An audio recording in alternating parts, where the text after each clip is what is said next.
The story begins with a girl running through the streets at night and shouting for help as two men chase her. As the men close in, a boy suddenly appears behind them and calmly tells the men to run if they don't want to die. When he notices they aren't backing off, he removes a patch from his neck, which reveals a hole. Right at that moment, that girl behind them transforms into a massive blank ant.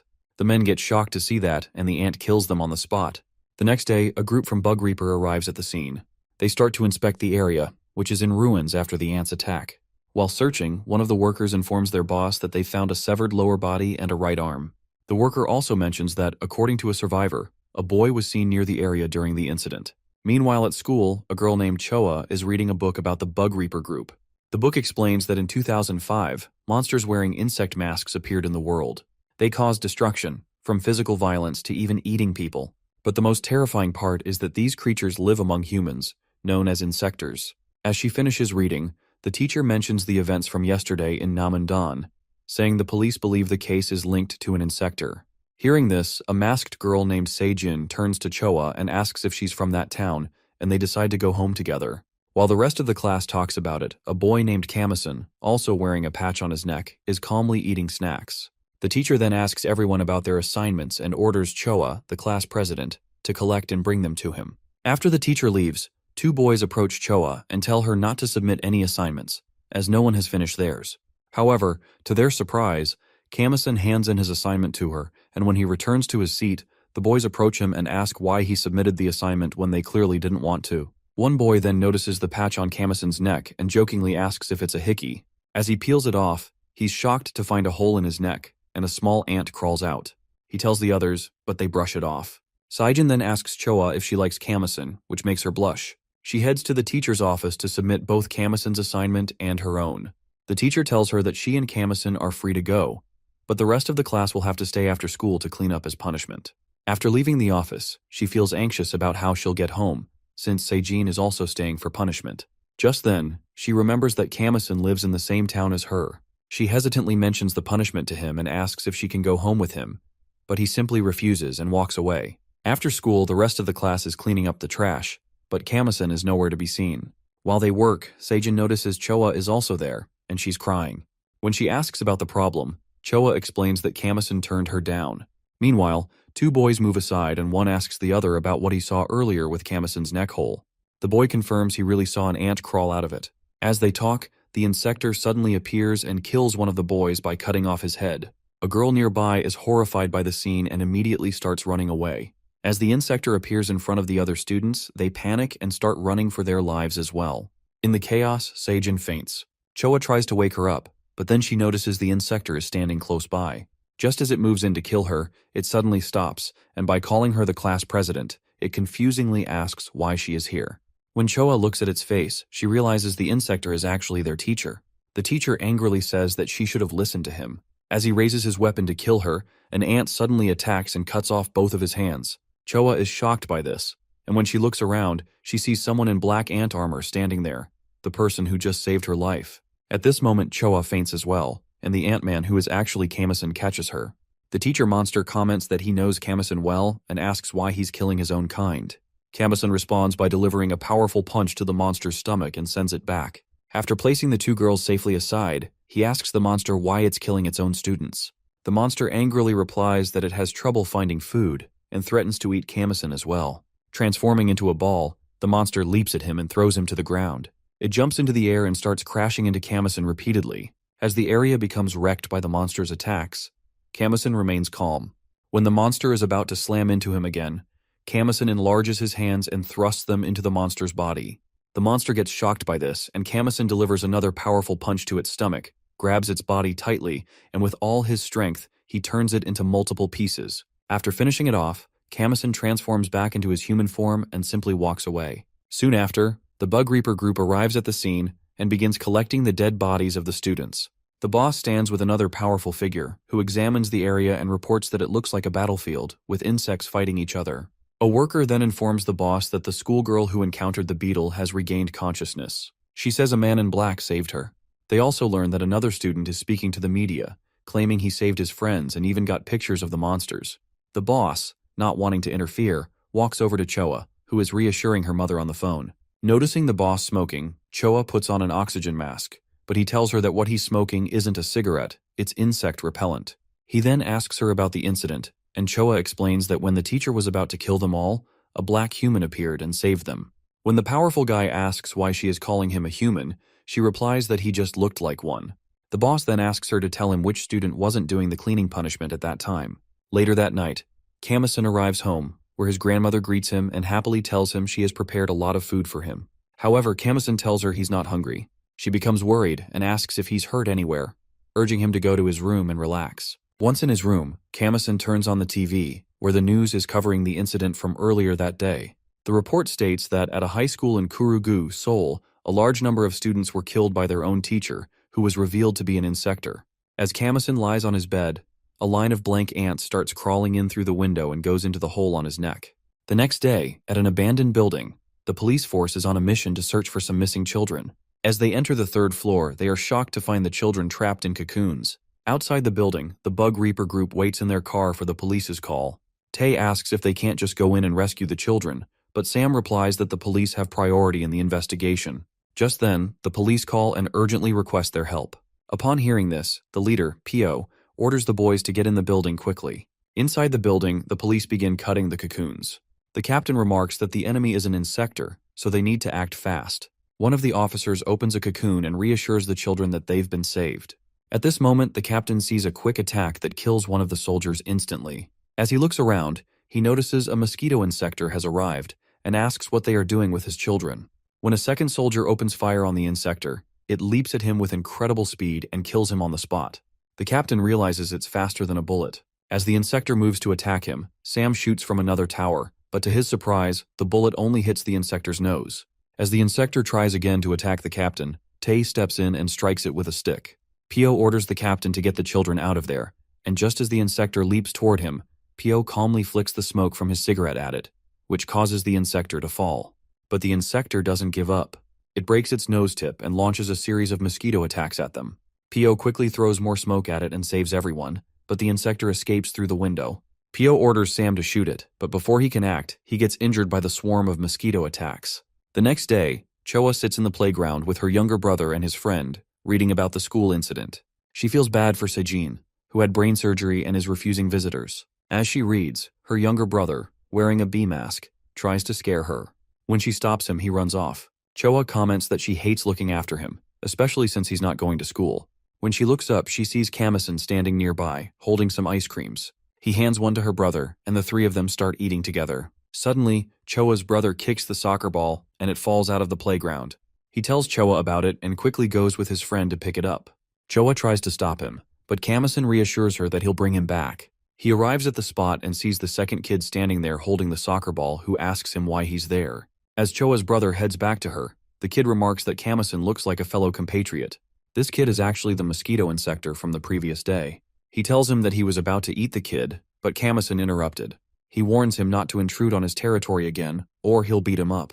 To his surprise, Kamison peels off the patch from his neck and suddenly transforms into Ant-Man. The mosquito insector comments that Kamison has been spreading rumors about his competitors and says that now, he will be the one to die. Saying that, the mosquito insector transforms into his original form, and by moving around Kamison, he asks if he is really that slow that he can't even see him. Pleased with his own speed, the mosquito insector keeps circling, but Kamison easily catches him midair and defeats him in an instant. Afterward, he transforms back into his human form and returns to Choa and her brother. The little boy asks for more ice cream, and Kamison happily hands him all of them by saying that he's now full. The next day, the students return to school after a week off, only to be disappointed by the notice that Class 3 has been closed. They must now sit with students from other classes. Choa apologizes to her classmates because she is no longer the class president and moves to a different class. She glances sadly at her chat with Sejin and, looking around, mutters that even though she's in a new class, that annoying guy Nosu is still here. Meanwhile, as Nosu is causing a noise with some other boys, Yejin, the brave girl in this class, is annoyed by the noise, and by suddenly kicking him, she orders him to stay quiet. Afterward, she walks away, and Choa thinks that Yejin is much better at handling guys like him. As Yejin exits, Kamison enters the room. Seeing him, Choa calls out to him and excitedly tells him that the girl who just left is the real deal in this class. After the teacher assigns a test, Kamison still feels hungry, and Choa reassures him that they can have lunch together later. Just then, he hears a secretive voice and realizes that an Insector is waiting for him. Once the test ends and the other students relax, Choa looks over at Kamison's seat, but he's gone. Kamison is actually heading toward the source of the voice. Meanwhile, Pio and Tae are on their way to the school, discussing the mosquito Insector from the previous day. Suddenly, Kamison bumps into Pio but continues on his way. Both Pio and Tai reach the teacher's office, where Pio tells Choa that he's there to see the student she was supposed to introduce him to. Choa explains that the student went home because he was hungry. Tae then asks if the guy who bumped into Pio earlier was the student. Pio hands her his card, and by telling her to give it to the student, he heads to the hospital to meet Sam. Meanwhile, as Kamison reaches the spot and transforms into Ant-Man, he notices an Insector standing there. He swiftly tries to attack, but the Insector dodges and kicks him back. Kamison leaps forward again, landing a powerful punch to the Insector's face. Confused by its movements, Kamison throws an ant attack and killing the Insector on the spot. However, to his surprise, he notices threads attached to the Insector. Upon inspection, he realizes it's Silk's trap. Suddenly, a bomb emerges from the Insector's mouth, which explodes and sends Kamison back. At this moment, the real Insector, Silk, arrives. She strictly asks Kamison if he has ever killed a fly before. Just then, another Insector with a huge gun arrives and comments that the death of the fly has put them in a difficult situation, as the customers looking for young meat are now angry. He orders Silk to kill Kamison. She responds with a powerful kick to his head, but to her surprise, she realizes it's just Kamison's shell, not him. At this moment, Kamison leaps down from above with armored hands and attempts to punch Silk. The other Insector opens fire, but Kamison skillfully dodges with his armored hands. As he prepares to land a punch, Silk grabs his arm with her threads from behind. Noticing the opportunity, she delivers a powerful kick and sends him to the ground. Kneeling down, Kamison faces the other Insector, who points the gun at his head. Just before the shot can be fired, he orders his black ant shell to move. At this moment, Tae arrives and redirects the gun away from Kamison. Pio also shows up, and comments that these Insectors are constantly crossing the line. As Pio prepares to end this, Silk suddenly launches a bomb attack at them, and both she and the Insector quickly fly away.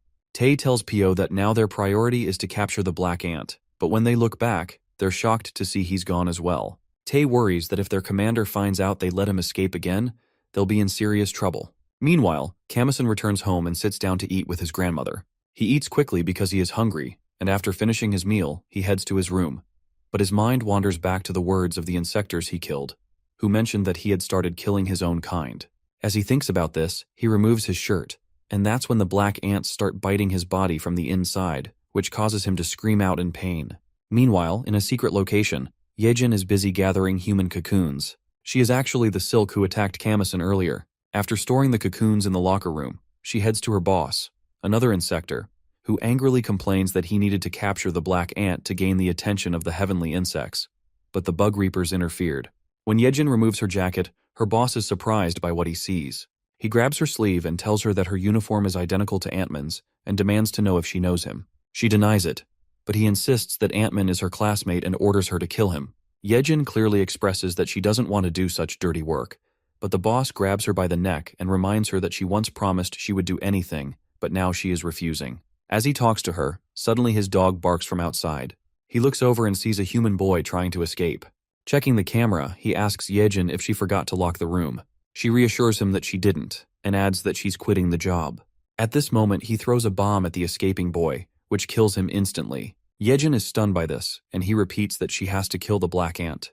The next day at school, the students are having lunch. Nosu asks the chef for more sauce, but she refuses. He then notices Kamison eating a lot and feels confused. Choa also comments that Kamison is eating more than usual. As he continues to eat, the black ants attack his body again from the inside.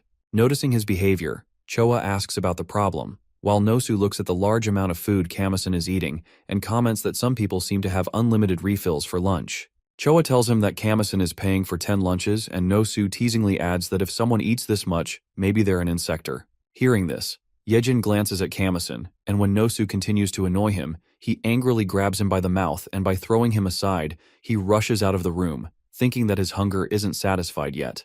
The ants inside him are attacking, and he's starting to lose control. As he screams in pain, his upper body suddenly transforms into Ant-Man. At this moment, Yejin arrives and realizes that Kamison is an Insector. She quickly transforms as well, and he leaps at her to attack, but she blocks his move with her threads. After that, he dreams of being caught by large black ants, begging them to leave him alone. As he suffers, a big red ant arrives and kills all the black ants. Suddenly, he wakes up in his bed. He steps out of his room, unable to recall what happened after he encountered her. He wonders if the silence of the ants means they finally killed her.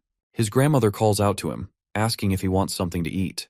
Kamison declines, and she asks if he caught any bugs yesterday. He tells her he doesn't remember and inquires about how he made it home. She mentions that a tall girl with yellow hair carried him back, which surprises him. She adds that the girl arrived covered in blood and questions whether she's the same kind as him. Kamison denies it and realizes that Yejin must still be alive. At this moment, he hears the familiar secret voice of the other Insector and begins moving toward it. Meanwhile, Yejin and her boss stand in an open area, with the boss commenting on the trouble Yejin has caused.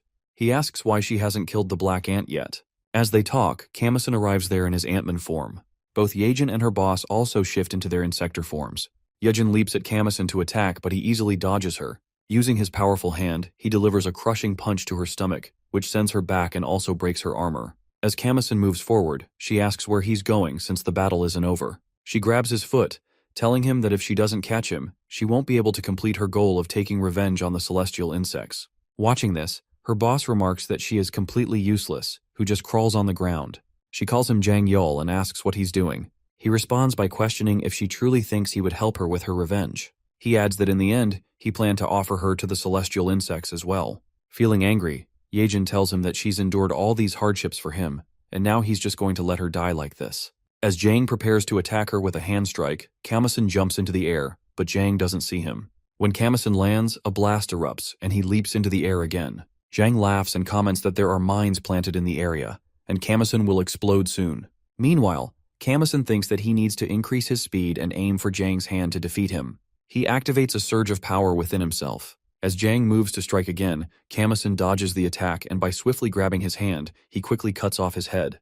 Yejin gets shocked to see that, and he transforms back into his human form and orders the ants to consume the body. As he walks forward, Yejin calls out to him, asking why he saved her and if he's against the celestial insects. Then Kamison demands to tell him what happened the day they fought. Feeling surprised that he doesn't remember, she begins explaining that when she blocked his attack, he threw her harshly to the ground.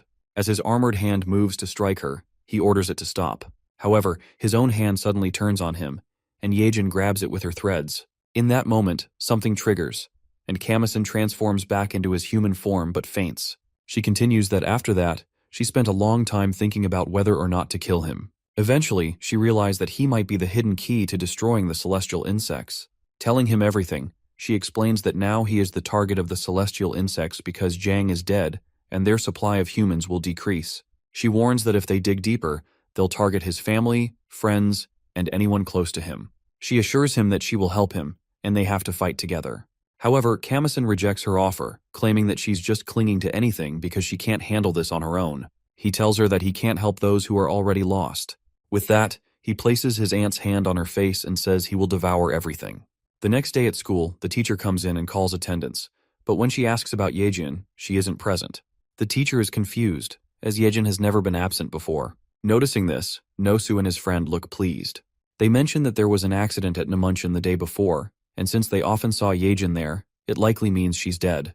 The two are pleased by the news, but to their surprise, Yejin walks in and presents herself to the teacher. Meanwhile, at the spot where Jang was defeated, a group from the Bug Reapers is inspecting the area. They find his prosthetic leg and a strange bug pill. As they examine the scene, a healthy man approaches, who attempts to enter the restricted area. A worker tries to stop him by placing a hand on his shoulder, but the man quickly cuts the worker's hand away. The group immediately reacts, and one of them calls for backup, reporting that there's an untransformed Insector present. The healthy man then kills everyone at the scene. After picking up the bug pill, he makes a call and informs the person on the other end that the sample has been secured. Meanwhile at school, Yejin tosses a note to Kamison, asking to meet him outside. When he joins her, he seriously asks why she called him. She questions why he's asking, as if he doesn't already know. She recalls the moment when he had placed his hand over her mouth, and how in that instant she thought she was going to die. But when she woke up, she found herself safe. As she reflects on this, Kamison steps closer to her, and she asks for his cooperation. He dismisses her, saying that she's just emergency food for him.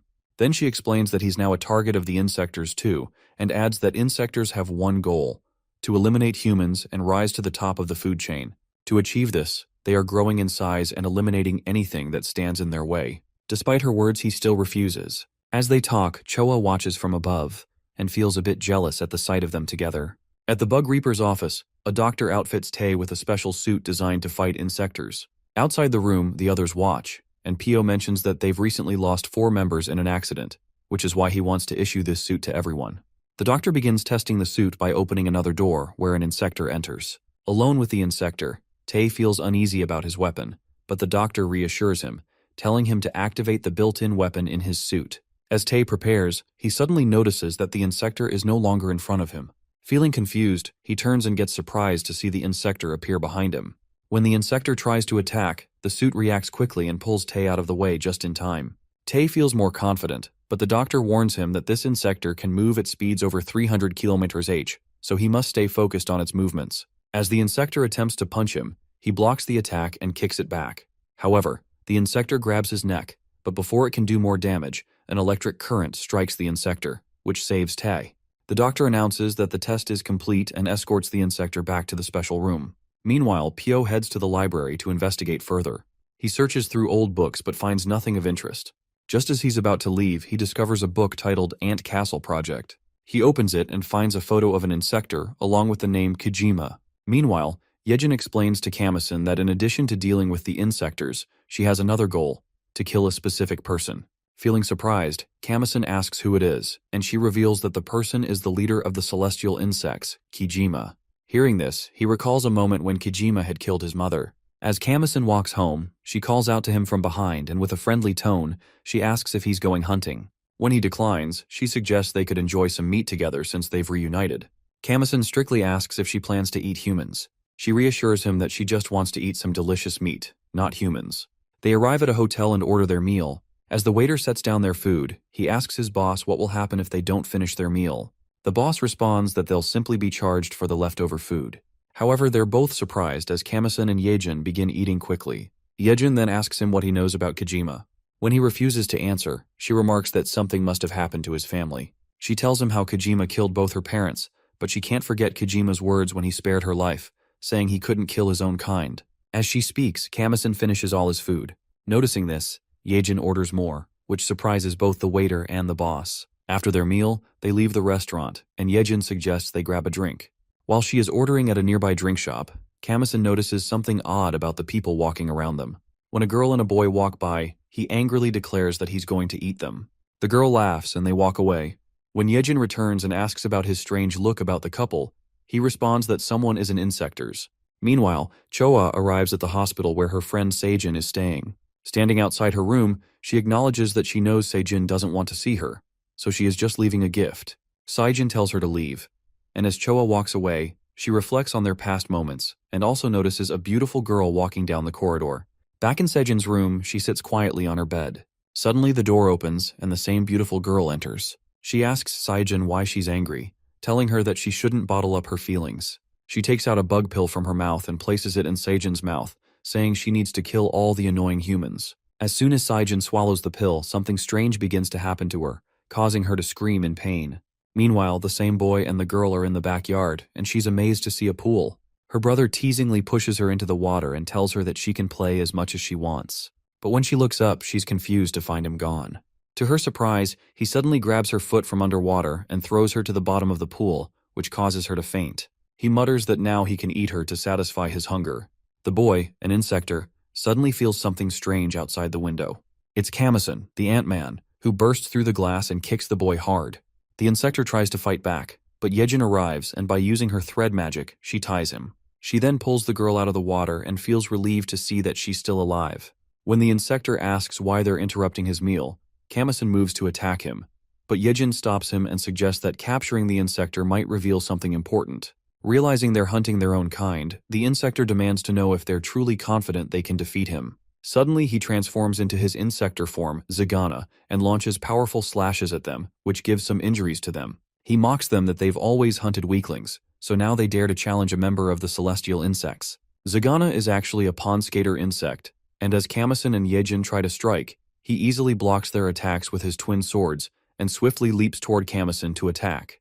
Then Yejin quickly pulls Kamison out of the way of the attack. She feels confused by Zagana's movements and wonders if he has control over the water. She notes that the entire area is surrounded by water, and if she gets too close, she'll be in his deadly range. She reflects on the power of the celestial insects, realizing they are far stronger than she expected, even among the insectors. As she is thinking that, Kamison suddenly leaps towards Zagana and orders her to lay a thread across the water's surface. Despite her worries, she follows his command, and he realizes that he has to unlock the mysterious red power he gained from defeating Zhang. He moves closer to Zagana by focusing on eliminating the troublesome twin swords. The fight turns into a close combat struggle, and with swift moves, Kamison lands some punches on Zagana's ribs, causing the swords to drop. Fueling the red power, he leaps toward him for a final attack. However, to his surprise, Zagana pulls out 2 more swords from his back and delivers a powerful cross slash that cuts through Kamison's armor. Just as things are getting wrong, Yejin steps in, and by grabbing Zagana's sword with her threads, she pulls it up from his hand. Seeing the chance, Kamison swiftly grabs the sword and drives it into Zagana's chest. Zagana tries to retaliate with another slash, but Kamison blocks it with his hand and commands the ants to swarm and devour the Insector, which causes Zagana to scream in pain. Suddenly, the same healthy guy who had previously killed members of the Bug Reaper group appears. He punches Kamison in the face, and by also striking Yejin, he throws his club card toward them and brings Zagana out of there. Meanwhile, Seijin returns to her town and goes to visit her friend, who is surprised to see her. Her friend asks her to move aside, but Seijin steps closer and gives her a sweet kiss on the lips, something she often does. However, this time, things are different because Seijin is now an Insector, who extends a long tongue from her mouth and kills her friend on the spot. Once she's finished, the same beautiful woman who had given Seijin the bug pill in the hospital appears. She asks her about the taste of human blood as it's her first time drinking it, and Seijin comments that it's delicious. On the public train, a man stands among the crowd who is acting strangely. He feels hungry and suddenly, with his long tongue, he kills everyone on the spot. Meanwhile, Choa walks in the street on her way to school. She spots Kamison ahead, and, as she looks at his face, she's surprised to see that it's injured. As they walk together, he explains that he was in a fight, which is why he looks like this. When Choa arrives at school, she's happy to see Seijin, who looks much better now. She comments that she was so worried because she hadn't even visited her. Seijin tells her that she was trying to avoid meeting because she had gotten her hair cut.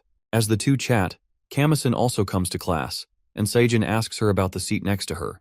Choa mentions that it belongs to Yejin, the class leader. Meanwhile, Yejin rests at home and texts Kamison that she can't come to school because she has been to the hospital. She then looks at the card thrown by the mysterious man and wonders who he could be. At school, Nosu teases Seijin about her short hair. When he notices a cut on the back of her head, he's surprised but continues to tease her. As Seijin starts to get angry and her Insector side begins to emerge, Choa suddenly punches Nosu in the face and tells him to apologize to Seijin for his behavior. Nosu agrees and quickly walks away. Meanwhile, Kamison senses something strange in Seijin's energy and thinks it's too unstable for her to be an Insector.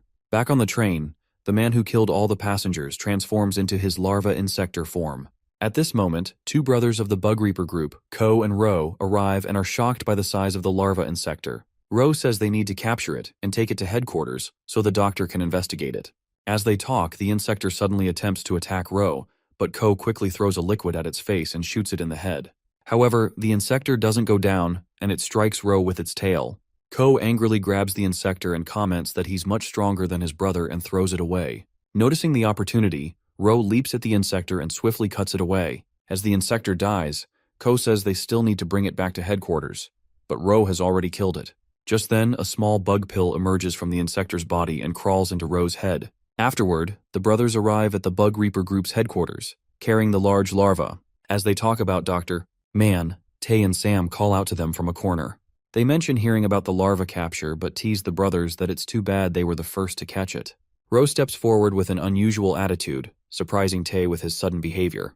Meanwhile, the doctors begin inspecting the large Insector and discover the small larva inside it. Back at school, class ends, and Choa signals to Seijin that they have to get some meat together. They head to a hotel, where Kamison is also with them, and Seijin teasingly asks Choa if she's dating him, but Choa quickly denies it. However, Seijin feels confused to notice the way Kamison is looking at her. After they enjoy their meal, they leave the restaurant and suddenly Seijin receives a message that surprises her. She turns to Choa and says she needs to go somewhere urgently. As she leaves, Kamison and Choa start walking together. Choa happily comments that she's glad to see Seijin looking brighter than she expected. Then, she suddenly remembers that she needs to give Seijin an important book. When she tells Kamison she's going to leave, he grabs her hand and asks her not to go. He explains that Seijin has only just been discharged from the hospital, so the teacher will understand if she's a little late. Meanwhile, as Seijin talks on the phone, a car stops in front of her. An elderly man inside tells her to get in quickly. Nearby, Nosu's friend looks at Seijin and comments that he got punched because of her earlier. He also mentions he's jealous of her dad's nice car. Nosu quickly dismisses it, saying she doesn't have a dad. Later that night, Yejin heads to the club of the healthy guy, feeling worried they might only check her ID. When she arrives, she's surprised by the size of the club's building and the long line of men waiting outside. She texts Kamison, asking him to come to the six-shot club, but when he refuses, she comments that he always does this. At this moment, a man calls out to her from behind and asks if it's her first time at the club. He turns out to be Park Mingyun, the same Insector she encountered earlier. Then he leads her inside the club, and she's immediately amazed by the beauty and lighting of the place. She starts playing with the lights and comments that it looks great here. To herself, she thinks that this is just a flashy club to gather information about the Insectors. She shows him the card and says she was invited here. Mingyun looks at the card and tells her they need to move to another area. As they walk, they come to a large elevator, where Yejin gets surprised by its size. He explains that the VIP space should be special, and adds that they don't give invitations to just anyone. But it seems like she has some connection with their boss. As they reach the lower level, Yejin is stunned by the sight before her. There's a huge crowd of humans and Insectors, some of them even fighting on a battlefield. Mingyun tells her that this is the VIP area of Club 6 Shot, a lawless heaven and earth. As humans kill an Insector, a large one named Jack suddenly appears and starts attacking the humans. Then Yejin surprisingly asks Park why humans and Insectors are fighting, and he explains that the massive Insector standing there is Queen Jack, the star of No Man's Land. He adds that with her size, she can rival any other species, but there are still some stronger than her. At this moment, another Insector fires at Jack from behind and kills her on the spot. Yejin is shocked and asks what the meaning of this violence is. Park tells her that it excites and entertains the humans, while Insectors gain honor through it, as they are given the chance to become a celestial Insector. He adds that strength alone isn't enough. Most importantly, their ideology must align. He hands her a bug pill and mentions that there's also another way to become a celestial Insector. Suddenly, another Insector approaches him and informs him that the boss is looking for him. Yejin gets scared and quickly leaves through the big elevator.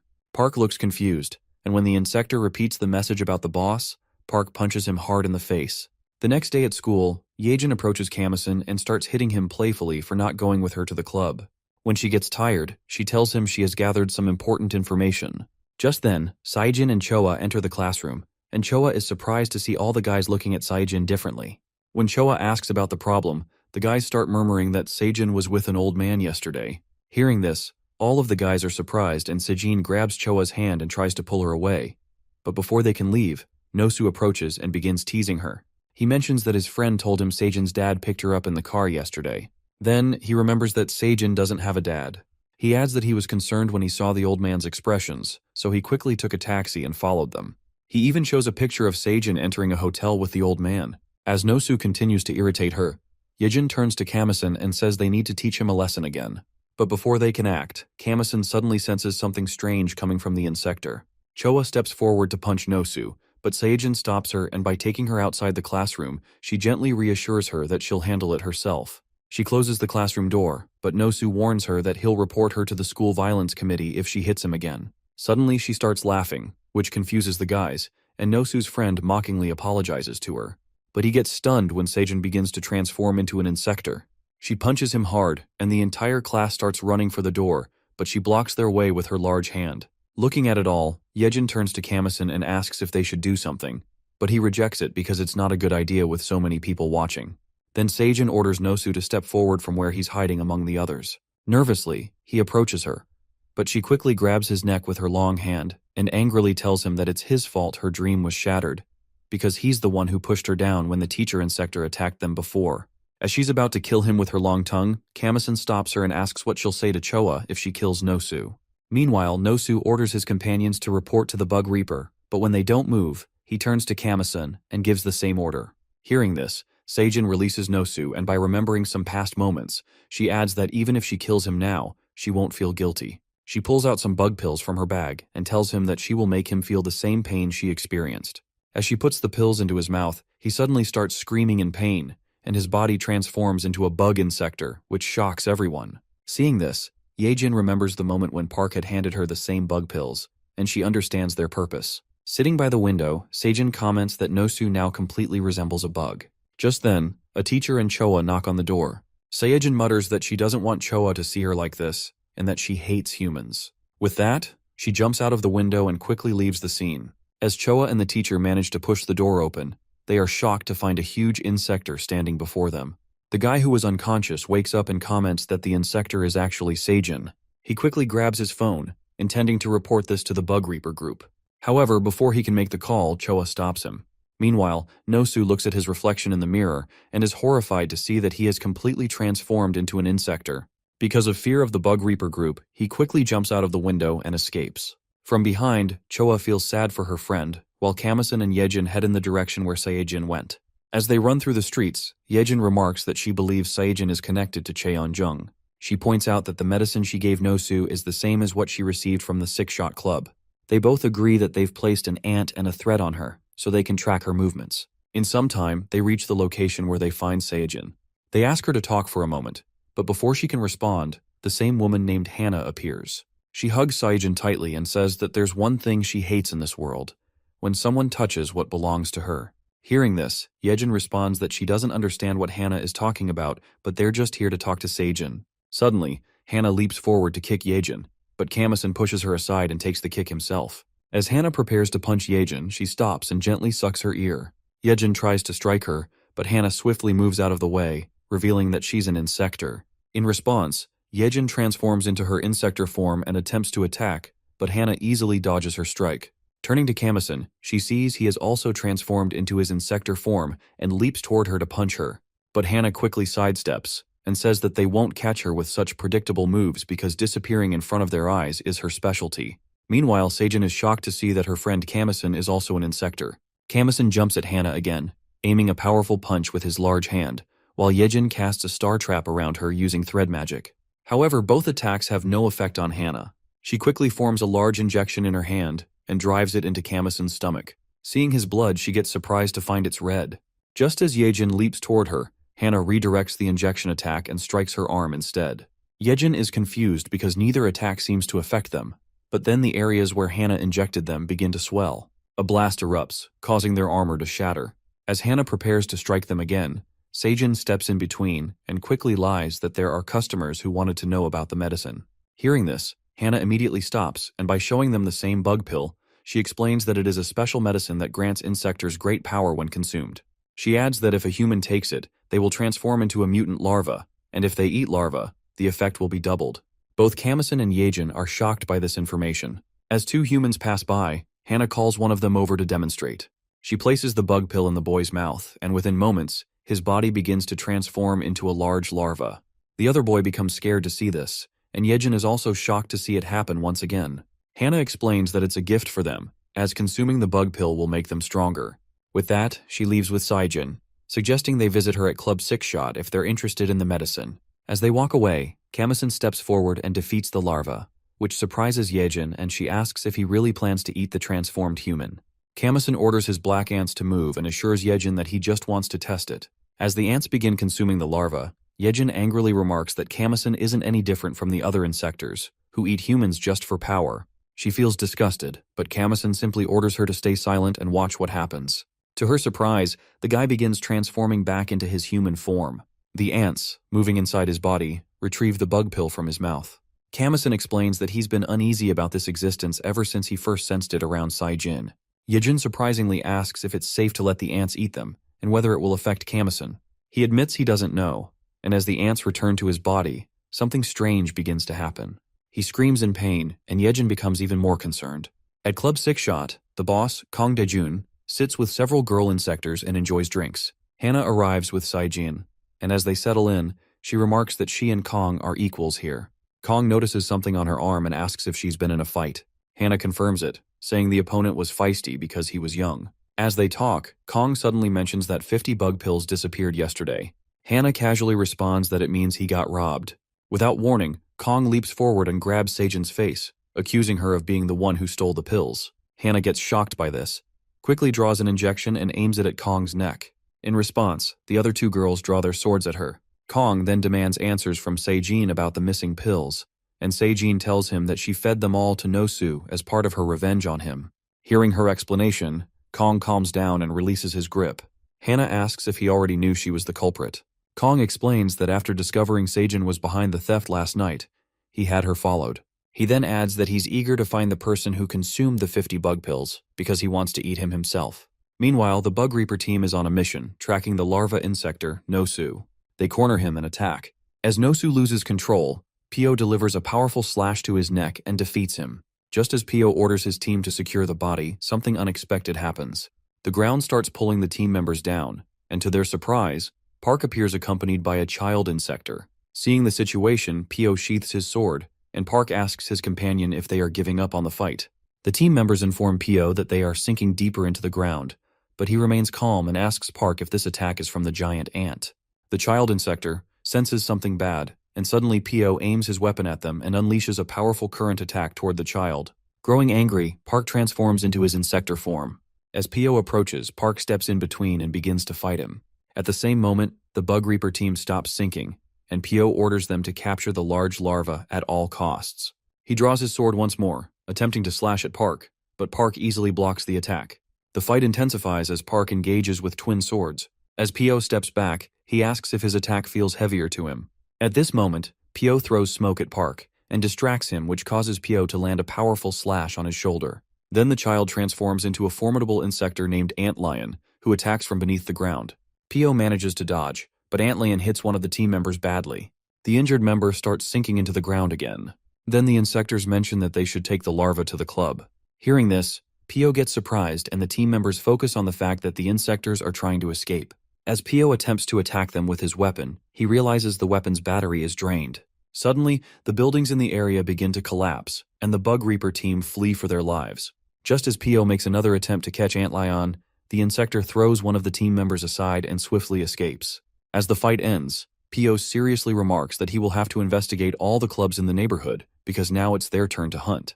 Meanwhile, Kamison chases an Insector who is terrified of him. As he gets closer, he splits into two black ant forms and quickly defeats it at the spot. At school, some students gather around Nosu's empty seat, placing flowers in remembrance of him after his death at the hands of an Insector. Some girls talk about Seijin, who also transformed into an Insector. Hearing this, Choa feels upset and sternly tells them not to refer to Seijin as an Insector, as she is her friend. Choa then approaches Yejin, asking her to tell her the truth about Seijin, as she was in the class at that time. Choa explains that while she saw everything through the window, she hadn't intervened because she was deeply saddened that her friend had turned into an Insector. After speaking, Choa walks away and Yejin feels concerned for her. Meanwhile, in a hidden spot, Kamison watches calmly as his Insector shelter consumes the body of another Insector. He reflects on how, after consuming the larva that day, the number of ants increased. After several failed attempts, he created a swarm, and now he can let it hunt on its own. As he continues thinking, his Insector shelter approaches, and he pulls something from its mouth, causing all the black ants to return to his body. Suddenly, he senses the presence of 3 Insectors nearby. He thinks that this is a perfect opportunity to test his new strength. Transforming into Ant-Man, he heads toward their location. But as he draws closer, he senses that one of the Insectors has suddenly vanished. He watches from a distance as 2 Insectors stand under the bridge. He sees one of them, Bera, kill his companion. Bera calls out to the second Insector, Red, and asks if he brought him here just for this. Red confirms and explains that he's been wanting to take down their enemies for a long time. He adds that he hasn't been able to do so due to management control, but now he can. At that, Bera leaps at Red, but Red lands a powerful punch to his stomach and defeats him instantly. Then Red senses Kamison watching from afar. He calls out and asks if he wants to face him in a fight as well. Kamison agrees and steps forward. Red asks him for his name, stating that before he kills someone, he should at least know their name. Saying that, he leaps forward and punches Kamison in the chest. However, the punch has no effect, and in return, another shell emerges from Kamison's shoulder and strikes Red. Then Kamison introduces himself as Black Ant, saying this will be the last name Red will hear. Red charges again, but Kamison easily dodges his attack and then counters with a punch. Red thinks that he can easily avoid it, but when the punch lands on his face, he kneels down and realizes that while the punch seemed simple to read, its power and speed are unbelievable. In response, Red activates his full power mode, though he didn't want to use it, but it's an emergency now. As he punches him again, a blinding light bursts from Red's body, shattering the entire bridge. Both of them quickly jump off the bridge to avoid the destruction. Just then, Kamison notices a bus is about to fall. Without hesitation, he throws his ant's shell attack at Red and rushes to save the bus. Red dodges the attack and follows Kamison to help. Together, they manage to save everyone on the bus. The passengers thank them and hurry away. Red then says that the second round has begun. He leaps at Kamison to attack, but Kamison easily stops him and delivers a powerful punch to Red's face, cracking his face armor. He grabs Red by the neck, but just as he's about to finish him, he throws him aside and walks away. Despite this, Red comments that he will definitely destroy him. After that at night, Choa is walking through the streets when she receives a call from her mother. Her mother asks where she is and mentions that Arthur told her Choa goes looking for Saejin every day after school. Choa tries to hide the truth, but when her mother insists she come home immediately, Choa agrees. As she turns to head home, a child calls out to her from behind, asking if she's talking about Saejin.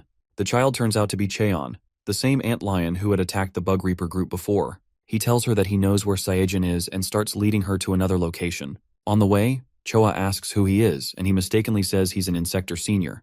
Pleased with this, Choa asks how Saejin is doing with his job. Cheon replies that Saejin is stuck with Hanag and won't let go, describing it as a kind of disease. After hearing about her, Choa feels reassured and tells Cheon she needs to go now. But Cheon suddenly reveals that the real reason he brought her here wasn't because of Saejin. It's because he's hungry, and now he plans to eat her. As he summons some larvae, Choa gets scared. Cheon explains that he fled for his life, started eating humans, and finally embraced his identity as an antlion. Choa starts running, but Cheon quickly transforms into his Insector form and uses his ability to catch her. As he sends the larvae to attack, Yejin suddenly appears, using her thread ability to cut them all down. She kicks Antlion away and frees Choa from his trap. Feeling confused, Antlion asks Yejin who she is. She replies simply that she is Silk, and by ordering Choa to run, she starts fighting with Antlion. As some of the larvae attack her, she effortlessly grabs them with her threads and cuts them down on the spot. Antlion grows more confused and asks why she suddenly showed up while he was eating. He realizes she's the one who destroyed the Zagana, but he's curious about her second companion, wondering how she plans to defeat him alone. In response, Yejin pulls out a bug pill, specifically designed to deal with celestial insectors like him. Seeing the pill, Antlion becomes worried and orders her to put it down. Without hesitation, she swallows the pill, which only fuels Antlion's anger. He throws a long arm attack at her, but to his surprise, she grows stronger. In an instant, she cuts through his long arms with just her hair. She leaps at him, delivering a powerful kick that cuts through his actual arms. Despite this, Antlion refuses to back down. He launches a long tongue attack at her, wrapping it around her neck. However, he grows even more worried when he sees that the attack doesn't even leave a scratch. She calmly tells him that his attack won't affect her because she's become stronger. She then grabs his tongue with her threads and slices it off. Antlion screams in pain and tries to escape by burrowing into the ground. He vows to return for revenge, but Yejin isn't about to let him go. She quickly spreads more thread nets underground and tears him into pieces. After finishing him off, she feels satisfaction, realizing how much stronger she has become. She has even taken down a celestial insector. Just then, Park appears in his Insector form and challenges her to the second round. Yejin feels a bit scared at first, noticing Kamison isn't with her, but she quickly reassures herself, knowing that with her new powers, she can handle this fight on her own. With that thought, she quickly leaps at him, launching a hair attack and declaring that she'll take care of him now.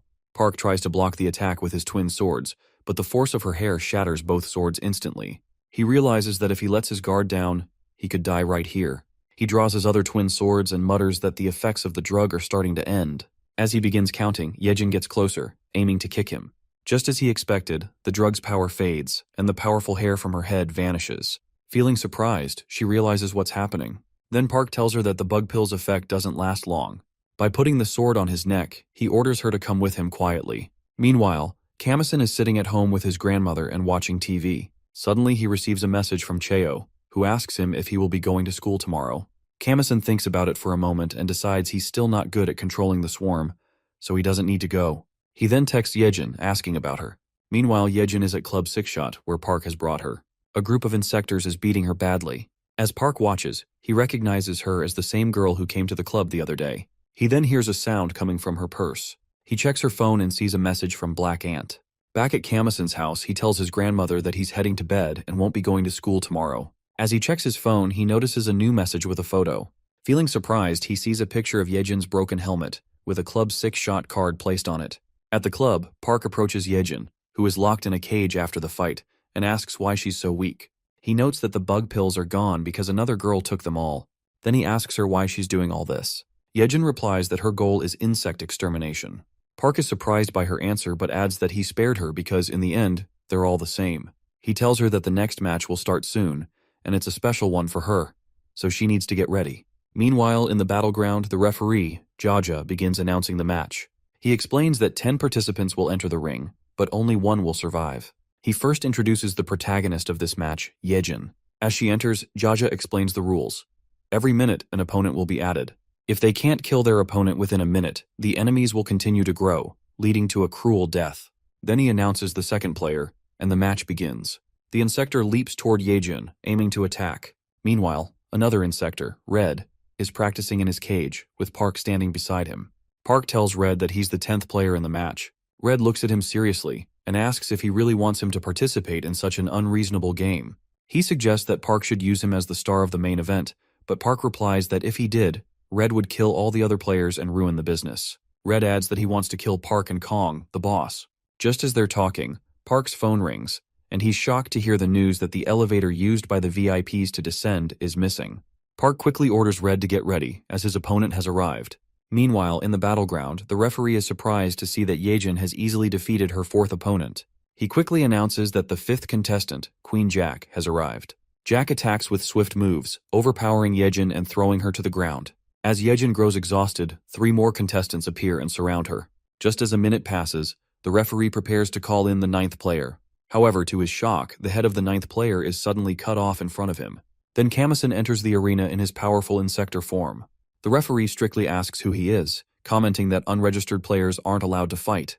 Kamison orders him to stay quiet, then throws a fire attack with his hand, which melts the referee's arm. Afterward, he demands to know where Yejin is and orders them to bring her to him.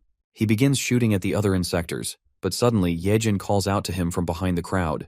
She warns him that if he continues, he'll risk dragging her into his attack. Though happy to see him, her expression quickly shifts when Park appears and places a sword against her neck. Kamison hesitates to shoot because she's there. Park orders the other Insectors to attack and kill Kamison. As they approach, Kamison activates more power, effortlessly taking them down. Seeing this, Jack jumps at him and presses him to the ground. Park orders her to bring Kamison to him. However, to his surprise, Jack's body suddenly bursts into pieces, and Kamison emerges from it. Realizing that Kamison has grown stronger, Park asks if he's consumed any larvae. Kamison orders him to hand over Yejin, calling her his emergency food. Meanwhile, the crowd grows furious at Park, demanding their money back since all the Insectors are dead, and they had placed bets on them. Park angrily tells them he will return their money, but only if they place even bigger bets. Kamison realizes that Park intends to fight him alone now, and he confidently declares he will finish him quickly. However, Park tells him that he's not his true opponent. The real opponent is behind him, the 10th player of the battle. Kamison turns around and sees Red, the same opponent he fought earlier. He asks if he is seeking revenge, and Red confirms it before leaping at him to attack. But to his surprise, Red changes direction midair and lands a powerful punch directly on Park's face instead. Kamison feels confused about this, and Red tells him that he has observed everything from above and assures him he can leave now. He promises to handle Park on his own. Kamison agrees, and by grabbing Yejin, he quickly heads out. Behind them, Park transforms into his Insector form and begins battling Red. As Kamison rushes with Yejin, she asks how he managed to get down here without the keycard. Kamison casually replies that he broke the elevator. Yejin is surprised and urges him to get her out of there quickly. However, as Kamison starts climbing, he senses something odd. To his shock, Kong, the boss, suddenly appears and delivers a hard punch to Kamison's face, breaking his face armor. Kong glares at him, demanding to know how he dared destroy the club's property. He recalls the moment when he was about to eat Nosu's Insector, but his servant interrupts, informing him that someone has destroyed the elevator. Reacting quickly, Kong arrives and starts fighting Kamison. He grabs Kamison by the neck and throws him toward the wall. Kamison screams in pain, but Kong orders him to stay quiet and punches him in the face. As Kong grabs Kamison's head, Kamison hurls an ant's shell at him, landing a blow to Kong's face. However, the attack has no effect. Just as Kong is about to retaliate, Yejin uses her threads to grab his hand. For the first time, Yejin pushes herself to her limits. She realizes that even if she pulls out all her threads, it still won't be enough. Kong laughs and orders them to give their best. At the battleground, Red beats Park, telling him to stand up because he doesn't attack opponents who are already down. Suddenly, the wall crashes open and Kong throws Kamison and Yejin into the ring. Both Red and Park are stunned by his arrival. Kong orders Park to stop acting weak, reminding him that he is his subordinate. The crowd is shocked to see Kong in person and comments that he looks like a thug. Kong asks the Insectors if they're hungry and mentions that he was in the middle of a meal before being interrupted. He then orders Park to open the ceiling. As the ceiling opens, humans and larvae start falling from above. Kamasan and Yejin are shocked and step in front of Kong. Kamasan tells Yejin and Red to stop Kong from eating the bug pills in the larvae, while he takes care of the rest. Yejin worries about how they can handle such a massive opponent, but Red reassures her, telling her to leave it to him. As Kong reaches for the bug pill in the larvae, Red leaps toward him to attack. Kamasan calls out from behind, telling Yejin to run because he came here to save her. However, Yejin refuses, saying she'll hold Kong off until he absorbs the larva. Kamasan reluctantly agrees and orders all the black ants to emerge and eat the bug pills. While the black ants start devouring the pills, Red tries to punch Kong, but Kong surprises him by grabbing his hand with his teeth and easily throws him to the ceiling. Seeing this, Yejin quickly forms a net with her thread to catch Red and tells him to jump back by assuring that she'll back him up. Red leaps at Kong once more, using all his strength to land a punch to Kong's face and sends him back. However, Kong just laughs, revealing that he's already consumed the bug pill. Both Red and Yejin are stunned by this, and Kong quickly lunges forward to attack them and throws a simple punch from a distance that sends Red crashing into the wall behind him. Red realizes that the wind pressure from Kong's punch alone caused such destruction, and that even without his Insector form, Kong is incredibly powerful. As Kong steps back to eat more bug pills, Red charges at him again, attempting to land another punch from behind. But Kong effortlessly kicks Red in the chest and breaks his armor. Kong begins eating the bug pills again, consuming nearly 5 of them. However, when he reaches for another, he is confused to see the larva transforming back into a human. The bug pills inside it are quickly devoured by a swarm of black ants. Kamasan orders the ants to return to him, and as he consumes the 10th bug pill, Kong grows angry and comments to kill him before he can fully digest the pills. In response, Kamasan commands the ants to form around him, creating 10 protective shells. He then assembles a powerful weapon on his arm and declares that he will devour Kong. Looking at him, Kong comments that facing just 11 of them will be an easy victory for him. Kamasan orders the ants to move and attack. As the ants close in, Kong easily knocks them away and tells Kamasan to show him his true strength. One of the ants creates a massive hand and leaps to punch, but Kong effortlessly dodges it. At this moment, several ants grab Kong's feet, while 2 others form powerful weapons in their hands. Following Kamasan's command, the ants fire at Kong, triggering a huge explosion that even surprises Yejin. As the dust clears, Kamasan is shocked to see that Kong isn't defeated. Instead, he has transformed into his Insector form, Igosatu. Kong declares that he will kill him with his own hands, and Kamasan quickly orders the 2 ants to fire at him again, but Kong punches them with full force and sends them back. Realizing the situation is getting worse, Kamasan orders the ants to regroup, but it's too late because Kong has already approached him and pushes him hard against the wall. After beating him mercilessly, he grabs him by the head and comments that he's already dead. But just then, Kamasan commands the ants to eat him. This feels Kong confused as the ants swiftly leap toward Kamasan and begin devouring him. Kamasan screams in pain, and Kong remarks that he's committing suicide. However, to his shock, a massive and powerful ant monster rises up in front of him. Meanwhile, Park is standing up, and an Insector informs him that the boss has left the arena. Park realizes that the higher-ups must have already been notified, and that the executive of the celestial insects, Hexagon, will definitely arrive. He orders the Insector to take the money and leave because this club is finished for today. Back in the arena, Kong resumes fighting Kamasan, using his full power to attack. After landing a strong blow that knocks Kamasan down, Kong is surprised when Kamasan leaps back up to attack again. Kamasan unleashes a laser attack, pushing Kong back, but Kong dismisses his attacks as simple and retaliates with a powerful punch that causes the entire area to collapse. Yejin watches in surprise, noticing that Kamasan is still fighting. Kong taunts him, saying that no one can defeat him like this. He lands another punch, severing Kamasan's hand. As Kong continues to break more of Kamasan's body, he feels satisfied. But to his surprise, Kamasan's body begins to reassemble, and he leaps at Kong again. Kong states that he will break Kamasan no matter how many times he comes at him. However, when he attempts to punch again, his own hand cuts down. Kong watches in shock as the ants begin devouring him and he feels angry, but as he attacks again, the ants effortlessly dodge his blows. He grows confused, realizing that every time he tries to break Kamasan, he feels as if he's being consumed more and more. Suddenly, all parts of his body begin to sever on their own, as the ants activate their magic. Kong recalls facing a powerful Insector before, and the feeling he's experiencing now reminds him of that moment. He gets scared and screams in pain as the black ants devour every part of his body. Once Kong is completely consumed, the ants regroup around Kamasan, who now exudes an even more dangerous aura. Both Yejin and Red are also stunned by the transformation. They notice that his eyes have turned red, and he seems to have lost control of himself. Kamison grabs both of them and threatens to eat them. In response, Red punches him and Yejin desperately urges him to regain his senses. However, Kamison releases a swarm of ants toward them.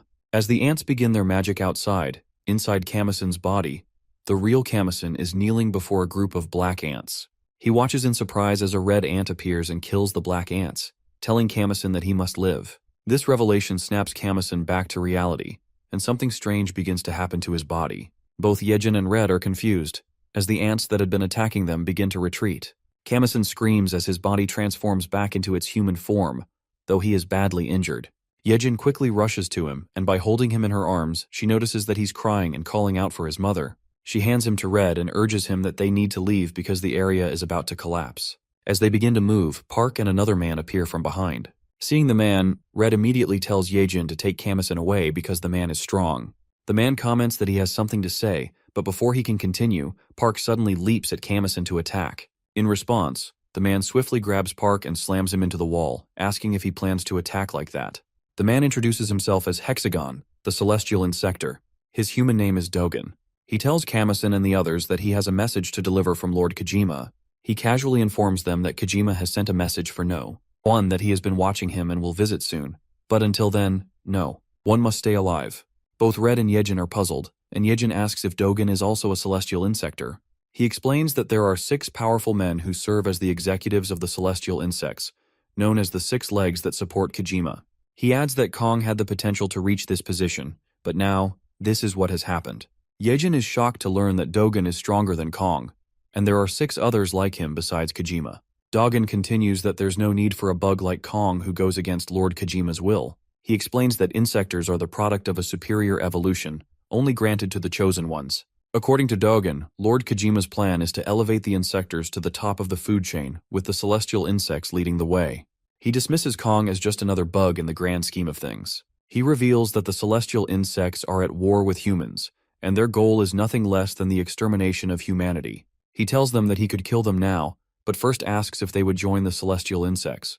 Both Yejin and Red are shocked by the offer and quickly reject it. Dogen laughs, then tosses Park in front of them, commenting that it's a reward for them. He adds that Kojima mentioned that someone in their group needs to eat insectors to survive.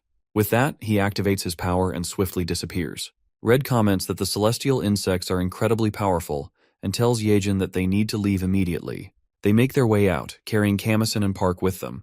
As they move, Yejin looks at Park and asks Red why he brought him along. Red simply replies that he wants Park to be his punching bag. While they're talking, the Bug Reaper group suddenly appears. Reacting quickly, Yejin puts on a thread mask for both of them, and they hurry to escape. Some of the Bug Reapers fire at them, but Red blocks the shots and lands a powerful punch, sending them back. Meanwhile, the group informs Sam, who is standing outside the club, that the insectors are emerging. Sam focuses, but to his surprise, the insectors break through the wall and quickly fly away. Sam tries to fire at them, but he's too late. Then they report to Pio, informing him that one insector has been captured. Pio realizes that they're one step behind again. At this moment, he's in an executive meeting with several powerful individuals, and by apologizing for the delay, he begins the meeting. As the group discusses Pio and Jin, noting that many attacks in the area have happened because of them, Jin explains that he called this meeting to come up with a plan to prevent future casualties. Another member, Woon, begins teasing Jin about a past incident, but before their conversation can go any further, Yan interrupts. She comments that they need to wrap up the meeting quickly, as she's feeling sleepy. Pio agrees with her, adding that, as everyone has pointed out, they've been constantly defeated by the bugs. However, today's meeting isn't about reflecting on past losses. He explains that they are here to prepare for the possibility of a bug invasion and an all-out war.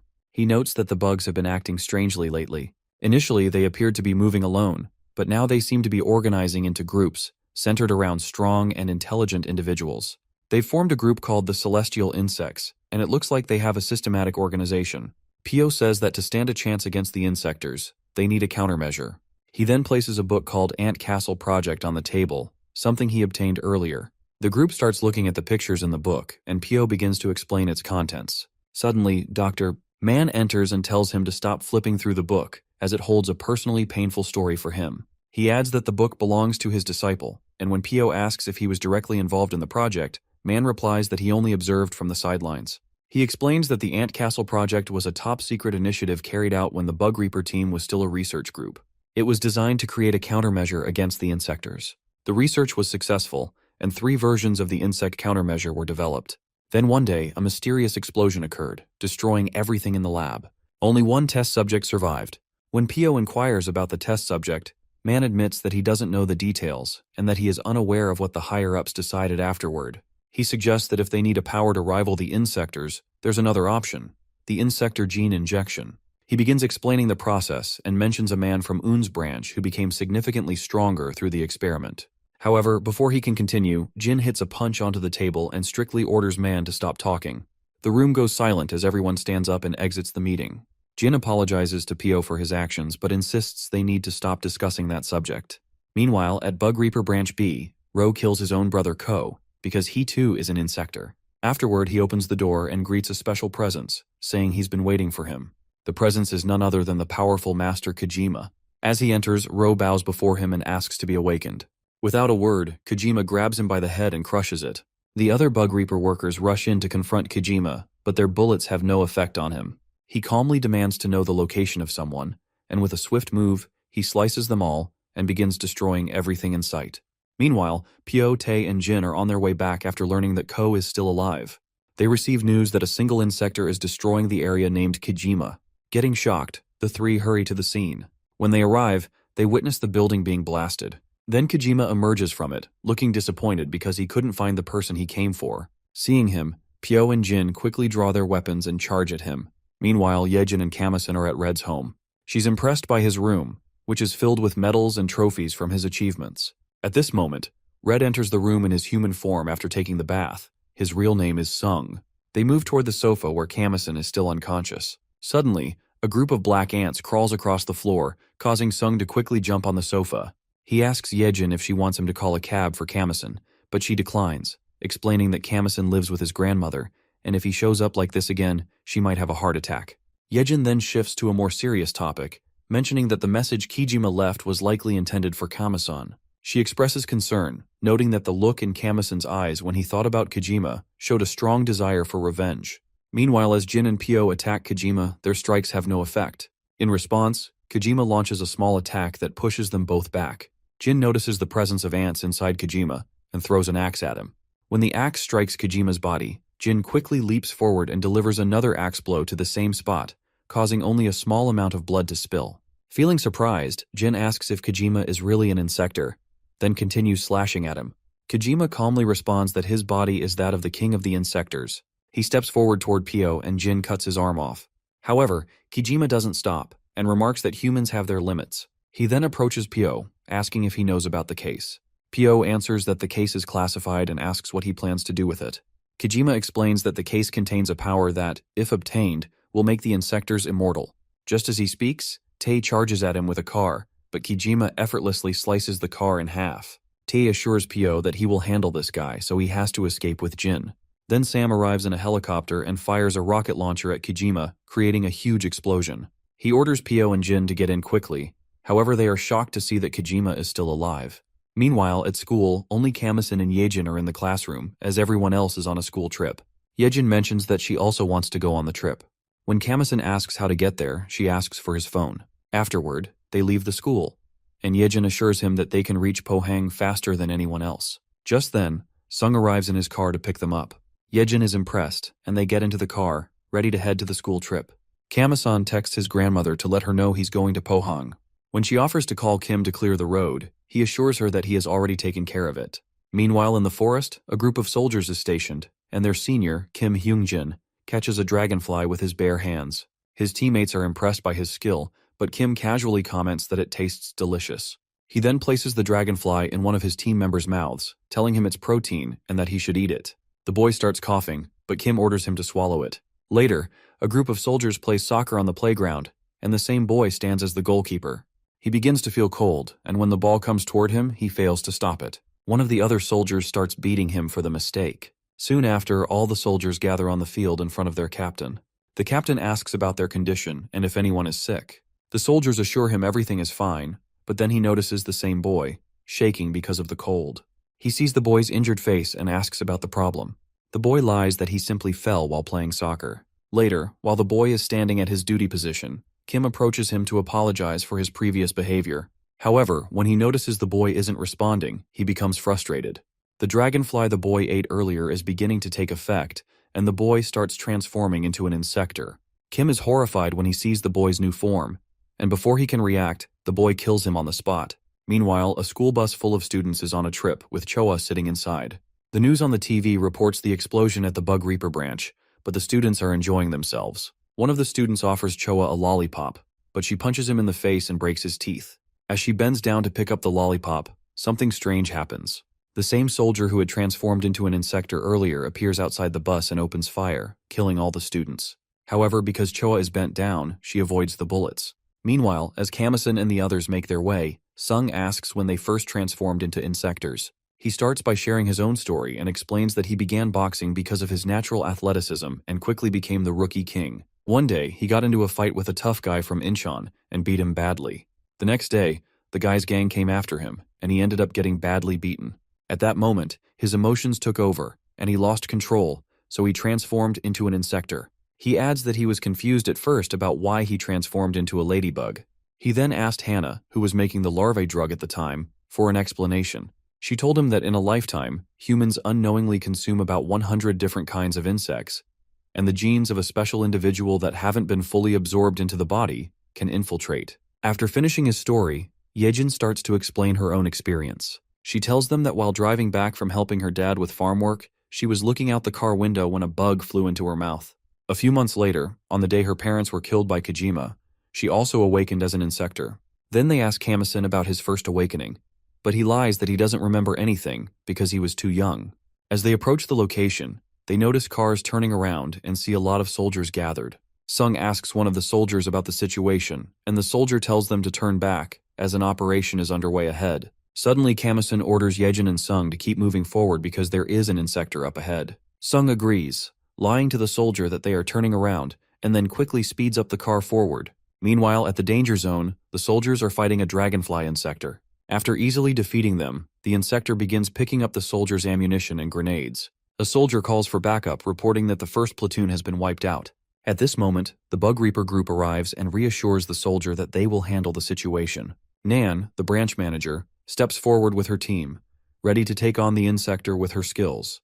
When the soldier insector Assay attempts to fire at Nan, her companions rush in to protect her, launching a powerful current attack that forces him to push back. Noticing the opportunity, Nan leaps forward and lands a series of strong punches to his face. As he begins to lose control, she orders her companions to capture him alive and take him to the branch, where he might still have some consciousness. But before they can react, Assay recalls a moment when Kim gave him a dragonfly. In an instant, he transforms his hand into a weapon and launches a deadly attack with the dragonflies, which kills Nan's companions on the spot. She gets stunned, and Assay commands his dragonflies to attack her, but she responds by unleashing another burst of electricity which kills them all. To her surprise, Assay begins to flee. She tries to strike him from behind but fails, so she immediately starts chasing him. Meanwhile, Yejin and Sung arrive at the bus, but when they look inside, they find it empty. Sung asks the police officer about it, and the man explains that the bus was already empty when they arrived. He also adds that there's no record of anyone being taken to the hospital. After hearing this, Yejin calls Kamison, who is chasing Assay as well. When he asks about the students, she tells him that they're all gone. She explains that since everyone is missing, it's clear they've been hidden away to be used as food. In response, Kamison shifts into his Ant-Man form and leaps forward to track down Assay. Meanwhile, Choa is in a secret location where Assay has brought all the dead students. She dreams about the moment when Assay killed the students on the bus. Suddenly, she wakes up to find herself in a dangerous spot, and she notices that Assay has arrived. Seeing him, she quickly lies down among the other dead bodies, trying to stay hidden. Assay approaches one of the corpses and begins eating it violently, leaving Choa stunned. When he turns to leave, she realizes she must escape or she'll become his next meal. In a panic, she calls Kamison, who assures her he'll come to save her. Just then, Assay notices she's still alive and grabs her by the neck. Choa pleads for him to let her go, but he doesn't listen. As he prepares to eat her, Kamison suddenly arrives and lands a powerful punch to Assay's face. The force of the blow sends Assay back, and his arm is severed in the process. Choa feels confused about why this Ant-Man is saving her, and Kamison quickly orders the ants to gather around her to protect her from the attack. Meanwhile, Assay forms a large rifle from his hand and starts firing at Kamison. Kamison leaps forward, skillfully dodging the bullets, and aims a punch at Assay's face. However, as a trained soldier, Ase easily avoids the punch and lands one of his own on Kamison's face. As they clash, Ase fires at Kamison's stomach, forcing him to step back. Then he releases a dragonfly attack, which splits Kamison's body in two. Despite the damage, Kamison's body quickly reverts to its original form. With his power, he creates a massive hand and slaps Ase on the face. In response, Ase fires at him, but he blocks all the shots with his large hand and orders the black ants to attack. The ants quickly swarm around Ase and manage to cut one of his legs. However, Ase grabs Choa and begins to flee. Noticing this, Kamison quickly starts following him through the air as well. As they move, Ase asks Choa why Kamison is saving her when no one had saved him before. He angrily throws her down, intending to let her die, but Kamison catches her just in time. As Ase prepares to fire at them, Nan suddenly arrives and unleashes a powerful electric attack on Ase and defeats him on the spot. She then tells Kamison to let go of Choa because this girl will only get in the way of her finishing him. She asks if he plans to take Choa hostage, then angrily leaps at him to strike. Kamison swiftly moves aside and she grabs the unconscious Choa and also gently lays her down. As she continues to attack with all her power, she realizes Kamison isn't counterattacking, he's only defending against her moves. Feeling confused, she asks him who he really is, and if he's truly trying to protect Choa. He confirms it, and she brings up the matter of 397 people who were killed the day before, angrily pointing out that there's no way an Insector could save anyone if those people were also killed by one. As she charges at him again, Choa suddenly stops her from behind. She tells her that she knows Nan kills Insectors to save lives, but Kamison is just like her, because he saved her too. As she steps in front of him, Nan gets surprised and by grabbing Choa tightly, she warns her that Kamison is an Insector, a beast that often kills humans. She adds that while he may have saved her now, he might be hiding something and trying to deceive her. She angrily mentions that her comrades were also killed by an Insector named Kijima, who was created by humans to protect humanity and was meant to counteract other Insectors. Hearing the name, Kamison gets stunned and thinks to himself why Kijima would target the Bug Reapers. He realizes there's a strong possibility that Kijima made a move against them after learning about Kamison's existence, and that this attack on the Bug Reapers might be connected. With that thought, he pulls Choa by the shoulder, and as he begins to transform back into his human form, he tells her that he promised to save her. He adds that he understands why Kijima came here, because it's all connected to the case. Afterward, Nan and Choa sit in the truck, and Nan calls a senior to inform them that she's heading to the headquarters with the marine deserter Insector in custody. She also mentions they've captured a black ant who has information about the case. Once she provides all the details, she arrives at the headquarters, where Yejin and Sung are also following her. They both feel confused about Kamison's intentions and what's going through his mind. They recall the moment when they were at the location with Kamison and Nan, and Kamison was easily preparing to go with them. Just as they tried to intervene and save him, a group of black ants appears and tells them to follow Kamison and not take any action. Inside the headquarters, Nan greets the workers and asks a lady to take care of Choa and heads toward the interrogation room with Kamison. As Choa walks with the lady to the infirmary, she notices another room where Pio is tending to Jin, who has his arm and leg injured. She also sees a few people attending to Kojima's injured arm. Meanwhile, Jin recalls a past moment when Tae agreed to accept the injection of insect factors in order to save everyone during the fight.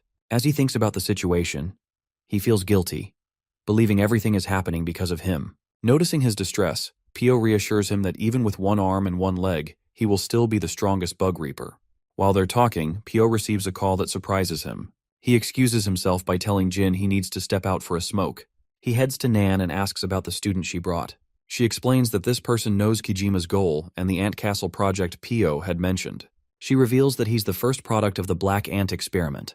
Pio gets surprised by the news and they bring the student to the interrogation room, where everyone is watching through the glass. As they observe, Pio reflects on an image from a book, and Kamison comments that Kijima, who is known as the King of Insectors, also knows he's a product of the same project.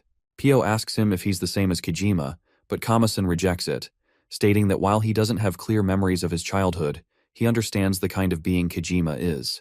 He explains that he is Project Number 2, a hybrid creature created by combining the strongest insects with the Ant Castle project. He is currently the leader of the celestial insects. When Pio asks about the case Kijima mentioned, Kamison replies that it involves a vessel capable of holding everything, a being that creates, and his brother.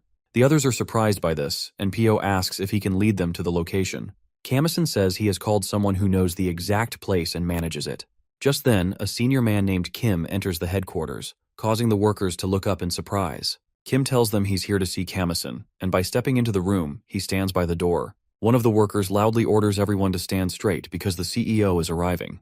To everyone's shock, the old lady, Gyum, Kamison's grandmother, enters the room. She gently asks if anyone has fed Kamison yet. She greets everyone, and when a man named Kang comments that he heard she came to see Kamison, she confirms it and adds that he's her grandson. This thing surprises everyone, including Pyo and Nan. At this moment, Kamison uses his ability to break the chains that were binding his hands. Seeing this, Nan activates her current magic, but Kamison tells her not to do, explaining that his grandmother would be upset if she saw it. Gum approaches with a smile, greets Kamison and asks if he has eaten anything. She then addresses everyone, saying that they've been through a lot, and she'll explain everything slowly, but they need to eat first. They sit at the dining table and begin their meal. Once they finish, Gyum starts her story. She tells them that this all began 18 years ago, before Bug Reaper was funded, when she ran a restaurant called Golden Foods. One day, Kim came to her to discuss the sales report, but she was talking to her son, Xiongtae, who worked in the police force and had recently been promoted. As they were talking, Xiongtae received a call from another officer informing him about a murder and urging him to come quickly. He ends the call, and they both head out to investigate. Meanwhile, Gyum tells Kim that she has always been worried about her son. She even suggested he take over the business, but he insisted on becoming a police officer, just like his father. As Kim explains the business details and profits, Xiongtae arrives at the crime scene. He sees an Insector who has killed his partner. Xiongtae angrily fires at him, but the shots have no effect. In response, the Insector kills Xiongtae. When the news reaches Gyum, she gets sad. Soon after, a man informs her that the autopsy results show that the injuries were not inflicted by a human. The only explanation is that Xiongtae was attacked by a beast. Days later, Gyum sits in her office and orders her assistant, Kim, to find the person responsible for killing her son, no matter what. At this moment, a man named Cheol enters her office and tells her that her son was killed by a bug, which shocks her even more. He shows her some pictures and explains that these bugs are called Insectors. He explains that he is working on the Insector countermeasures project and came to ask for Gyum's support. She replies that she wants to find and kill the one who murdered her son, but she won't invest in anything without solid evidence. Cheol then calls someone in, and when the person enters, both Gyum and Kim are shocked to see it's a red ant Insector. Cheol reassures them, and when the Insector transforms into its human form, they realize it's a girl. Cheol then tells them that the person before them is the hope of humanity and his daughter, the prototype of the Ant Castle project, number 0, and her human name is Gamey. He asks if she agrees now and adds that he will show her more details at his research institute. Gum follows him to an old building where Cheol is working on his projects. When they arrive, Cheol welcomes her inside. She notices pictures of various insects on the walls, and Kim informs her that Cheol is a renowned entomologist, known worldwide for his expertise in ants, having discovered dozens of new species. Gyum then asks about Cheol's daughter, and he explains that she is waiting to demonstrate her combat abilities, as she will be fighting Insectors. They reach a training area, and Gyum sees Gammy standing in the ring. Cheol summons another man from a cage, and Gyum angrily demands to know why they are making a human fight. Cheol tells her to just watch, and as both Gammy and the man transform into their Insector forms, Gyum gets stunned by the transformation, and Cheol comments that this is the true nature of the Insectors, and that it was such a monster that killed her son, Xiongtae. The fight begins, and with swift moves, Gammy strikes the other Insector. Gum surprisingly asks if the countermeasure is to create the same kind of monster. Cheol responds that Gammy is different, and explains that the goal of this project is to create a being that does not harm humans, but instead considers only Insectors as enemies, hunting and consuming them. He adds that the millions of ants living inside Gammy's body, using her as a host, are the ones that devour the Insectors. He reveals that this is the result of the anti-Insector ant model Red, a project he developed independently. As Gammy defeats the Insector and her red ants begin to consume him, she suddenly starts feeling pain in her stomach. Gum feels concerned about her, and Cheol informs her that Gammy is pregnant. This thing makes Gyum angrier, and she strictly demands to know how he can use his pregnant daughter as a test subject. Then Gammy steps out of the ring and tells Gyum that her husband was also killed by an Insector. She hadn't known she was pregnant at the time, and driven by revenge, she made a hasty decision. However, she doesn't regret it, because the future of her child is more important than revenge. She then asks her for help, and Gyum quickly agrees, but warns Cheol not to harm the child. She takes Gammy home and cares for her gently, while Cheol continues working on his new project. Days pass, and Gammy gives birth to a child, which causes Gyum to get emotional. They name him Kamison, and at the same time, Cheol holds another child, Kamison's twin brother, and names him Mishan. The children grow up, playing with Gyum, who cares for them as her own grandsons. One day, when they are 5 years old, Michan asks her when their mom will return, and Guillaume reassures them that their mom will come back safely. The next day, a man approaches Guillaume and informs her that they've found the Insector who killed her son. Gamey calmly asks for his location, and the man replies that he hasn't left Jeju Island yet, and agents are still tracking him. Gamey says she will go to confront him immediately, but Guillaume expresses concern and asks what will happen to the children. Gamey tells her it's time to fulfill her promise. She adds that, thanks to Guillaume, the technology has advanced, and she's in perfect condition now, so she'll catch the Insector and return safely. At this moment, she tells her something serious that a few days ago, while the kids are watching TV, Michan insists on getting a tiger sword he saw on the screen. When Guillaume tells him they'll buy it another day, she's shocked to see Kamison create the sword with his ability, using the black ants. Guillaume realizes that his Insector abilities have transferred to him. She then asks about Michan, but Gamey reassures her that Michan has no abilities and is just a normal human. Gamey apologizes for surprising her, but Guillaume assures her that as their grandmother, nothing about this news shocks her. However, she requests that Gamey return safely because she's worried about losing her. As Gamey heads out to confront the Insector, Guillaume, tired from playing with the kids, falls asleep. The two children, meanwhile, secretly slip away to where their grandfather is experimenting on another man. When they arrive, they see the man attempting to transform into a blue Ant-Man, but failing due to his lack of imagination. Then Jong, Cheol's assistant, tells the man named Choi that if he can't succeed in the transformation, he won't be number one. Choi refuses it and blames them for the failure, but Jong responds that they've done everything they can. The last step is up to him, and the transformation depends entirely on his imagination. As Choi leaves, the two kids approach him, teasing him for his failure once again. Michan tells him that he can't do it, but his brother Kamison can handle the ants. Choi is surprised, and the three of them step outside to test Kamison. Kamison easily creates a sword in front of them, leaving Choi even more astonished. He grabs Kamison and angrily asks how he can do this, wondering if it's something he inherited from his mother. Just then, they hear commotion as the other group members rush in because Gammy has returned from the fight and she is badly injured. The kids quickly run to check on their mother and find some serious wounds on her body. At this moment, Gammy suddenly collapses and shocks everyone around her. She informs them that they've finally captured the Insector. Meanwhile, in a special room, Cheol and Jong tie the Insector, a stag beetle named Dwell, with chains. They remark that it's the strongest and most dangerous Insector. Gammy is placed inside a glass box, unconscious from her injuries, while Guillaume and the kids stand nearby. The doctor explains that Gammy's life isn't in immediate danger, but her condition is serious, and it will be difficult for her to continue working as number 0 in the future. Hearing this, Guillaume and the others grow more worried. Cheol enters the room, and when Guillaume apologizes for everything that happened, Cheol smiles and thanks her. He explains that thanks to her support, they've captured the dangerous Insector, and Gammy did her best in the fight. Cheol then calls for Kamison to follow him, but Guillaume stops him, asking where he's taking the child in this situation. Cheol explains that Kamison is a special being, chosen by the ants from birth. He intends to assess Kamison's condition and work on improving the areas where Gammy fell short. Hearing this, Guillaume is stunned and tries to stop Cheol, but Cheol forcefully drags Kamison away for the experiment.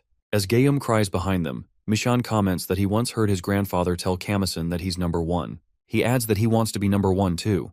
Guillaume tells him not to say such things, as it's painful, but Michan runs off, saying that everyone is only worried about Kamison, and no one is properly looking after him. Michan then finds Choi, who is sitting outside, and tells him everything. He also asks Choi if he wants to be number 1, but Choi replies that he just wants the honor and to become more popular. As Choi tries to transform again, he fails and angrily starts punching a tree. At this moment, a swarm of wasps attacks them. Choi uses his blue ants to stop them, but when the wasps move to bite Mai-chan, they both watch in surprise as the wasps suddenly enter Mai-chan's body and then emerge from it. Something strange begins happening to Mai-chan's body, and he tells Choi that he's feeling weird. Choi asks if he should take him to the infirmary, but Michan refuses, saying he wants to go to his grandfather instead. Meanwhile, Cheol and Jong watch as Kamison creates a sword using his black ants. As he does this, Jong notices that Kamison's highest cohesion rate is 98.1%, which surprises him because Gammy's highest cohesion rate is 97.8%. They feel pleased about it, but Kamison mentions that he's hungry after playing with the ants. They then summon the hand of an Insector and ask Kamison if he can command the ants to eat it. Kamison gives the order, and suddenly the ants begin to move and start devouring the hand. Watching this, Cheol thinks that these black ants are unique individuals naturally formed inside Kamison's body, even better than the red and blue ants he has created. Their ability to follow orders is impressive. However, Cheol realizes that there aren't many of them yet, so they haven't harmed Kamison's body. But if their numbers increase enough to form a suit, They could end up consuming Kamasan himself. Meanwhile, Michan goes to the basement looking for Cheol, wanting to tell him that he's now powerful and wants to be number 2. When he enters, he's surprised to find the place empty. His shock grows when he sees that the Insector, Dwell, has broken free from his chains and is standing right in front of him. Cheol and the others are quickly informed about this, and as Dwell moves to kill Michan, Choi arrives in his Insector form and lands a punch to Dwell's face. A fight breaks out, but Dwell beats Choi badly. As he moves toward Michan, Choi shifts into another Insector form, B, and delivers a powerful punch to Dwell's stomach, which sends him back. Despite this, Dwell isn't defeated and charges at Michan again. But to his surprise, when Michan points his hand at him, a strange power erupts from his body, which instantly defeats Dwell. Just as Cheol and Jong arrive, they see that both Choi and Michan are safe. A few days later, Jong takes Choi to Brooklyn, New York, where insectors are attacking civilians. Choi begins to fight and defeat them, but during the chaos, a building is blasted. After the incident, Choi returns to Cheol, who ties him up in the special room. Jong informs Cheol that 36 civilians are dead, and the American media is reporting that a monster was behind the attack.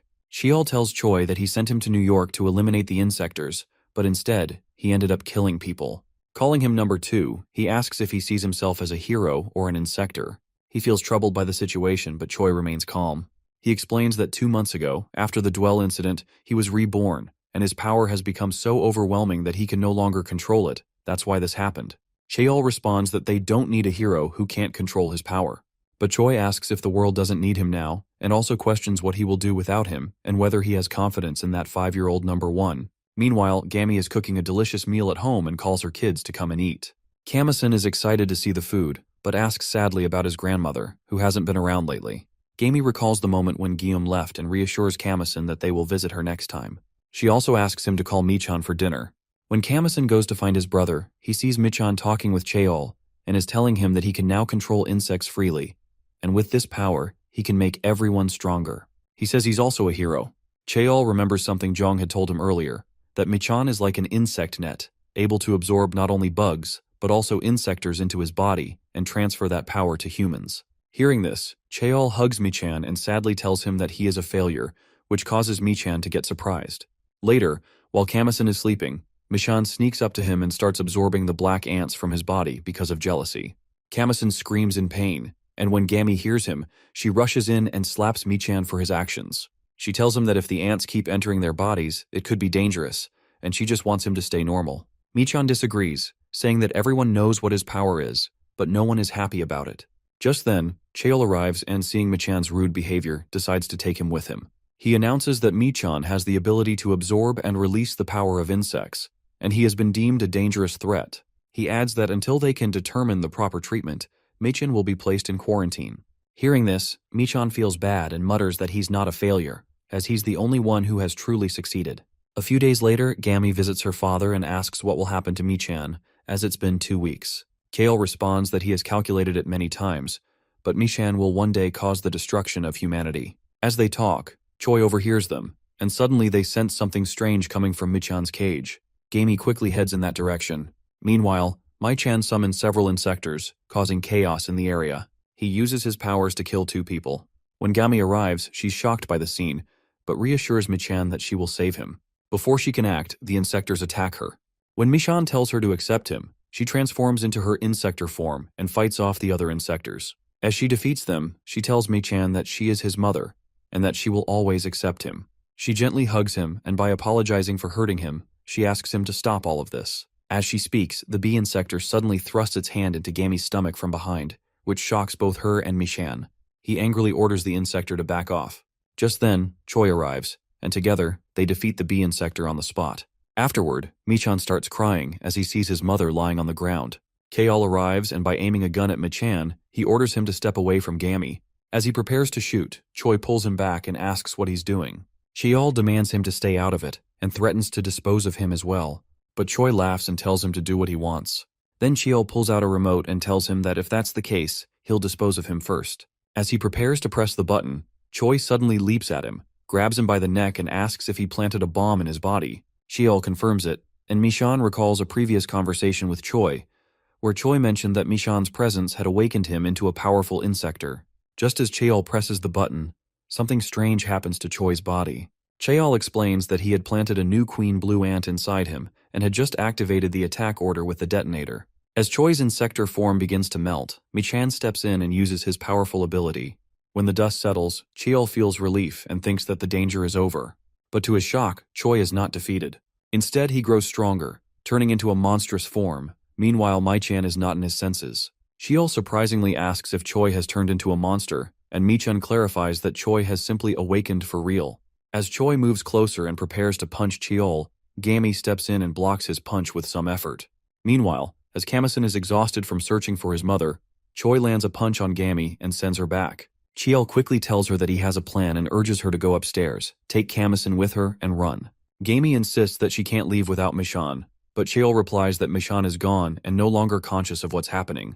As they talk, Kamison suddenly arrives and gets shocked to see his mother in such a condition. Michan angrily blames Kamison, preparing to attack him. Just then, Cheol opens fire on Choi and shouts that he can't let humanity's hope be lost like this. But from behind, Michan declares that if that's the case, he will become humanity's despair. In an instant, Choi cuts Cheol in half, which causes Gami to be stunned. With his last breath, Cheol tells her to protect Kamison, as he's about to destroy the entire area. He presses a button and triggers a massive explosion that destroys the building. In the chaos, Gami quickly shields Kamison with a protective barrier made from her red ants, but she herself doesn't survive the blast. After the explosion, ambulances and search teams arrive at the scene, finding Kamison and Michan alive, but they discover that Gami has died.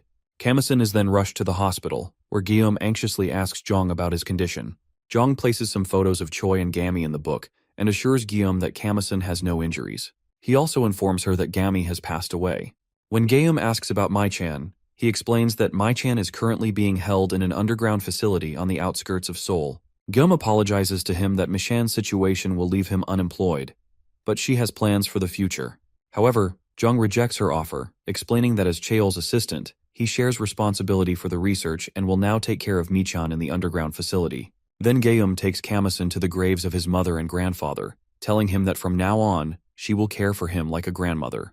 She also decides to sell her company, Golden Foods, and informs her assistant, Kim, that she has now created a new company, Bug Reaper, and he is the president since she is retiring.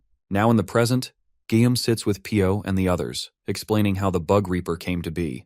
After hearing the story, Pio understands why Kijima is searching through the Bug Reaper for the case. He then asks her about Kijima's location, but Guillaume responds that she came to tell them that, but first asks what they plan to do with the boy. She suggests that keeping him locked away would be the best option for everyone. However, Pio comments that if they do nothing, Bug Reaper will eventually be destroyed by Kijima's relentless attacks. As everyone struggles to figure out what to do, Kamison suddenly speaks up, declaring that he will handle it. His statement shocks everyone, and Nan asks if he plans to kill his own brother. Kamison responds that he's not going to kill Michan, but instead he will erase his ability. He explains that he's done something similar before, mentioning that it involved an artificial being similar to an insector. He believes that if the ants can consume the insect gene inside Michan, he can save him. Meanwhile, Sung and Yejin are still waiting in the car for Kamison to return. As they chat, they notice Gyun, the same man from before, comes there. They get surprised as Gyun throws bubbles toward the Bug Reaper headquarters security. When the security team touches the bubbles, they explode. Realizing what's happening, Yejin and Sung rush to the scene to fight him. At this moment, Kamison senses the presence of an insector approaching.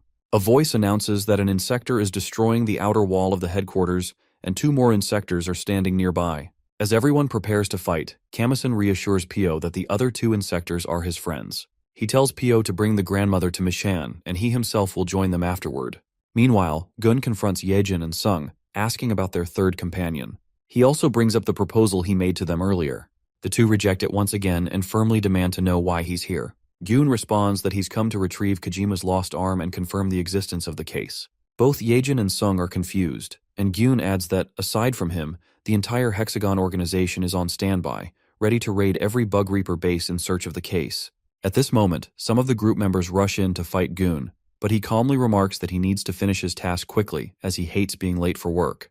With that, he throws a bubble attack at Yejin and Sung, who immediately realize that the bubbles contain bombs and start dodging them. Explosions go off around the area, and both Yejin and Sung leap at Gyun. When Sung tries to punch him, he is shocked to see a bubble shield appear in front of his face. Gyun then transforms into his Insector form and orders them to attack him all at once. Sung attempts to punch him, but Gyun swiftly moves aside and lands a powerful kick to his face and sends him back. Sung keeps attacking, but Gyun easily dodges every move. When Sung tries to land a barrier punch, a bubble shield appears in front of him again, and Gyun responds by delivering another kick to his stomach. As Sung kneels down, Gyun approaches and notices that they both have names like Silk and Red, so he gives himself a name based on his specialty, Bubble. He then mentions that he has another skill and tells Yejin that he's about to show it to her. With that, he leaps at her and by grabbing her, he throws her forcefully to the ground, causing her to faint instantly. Watching this, Sung grows angry at himself. As he reflects on his past, he realizes that every time he fights, he ends up losing.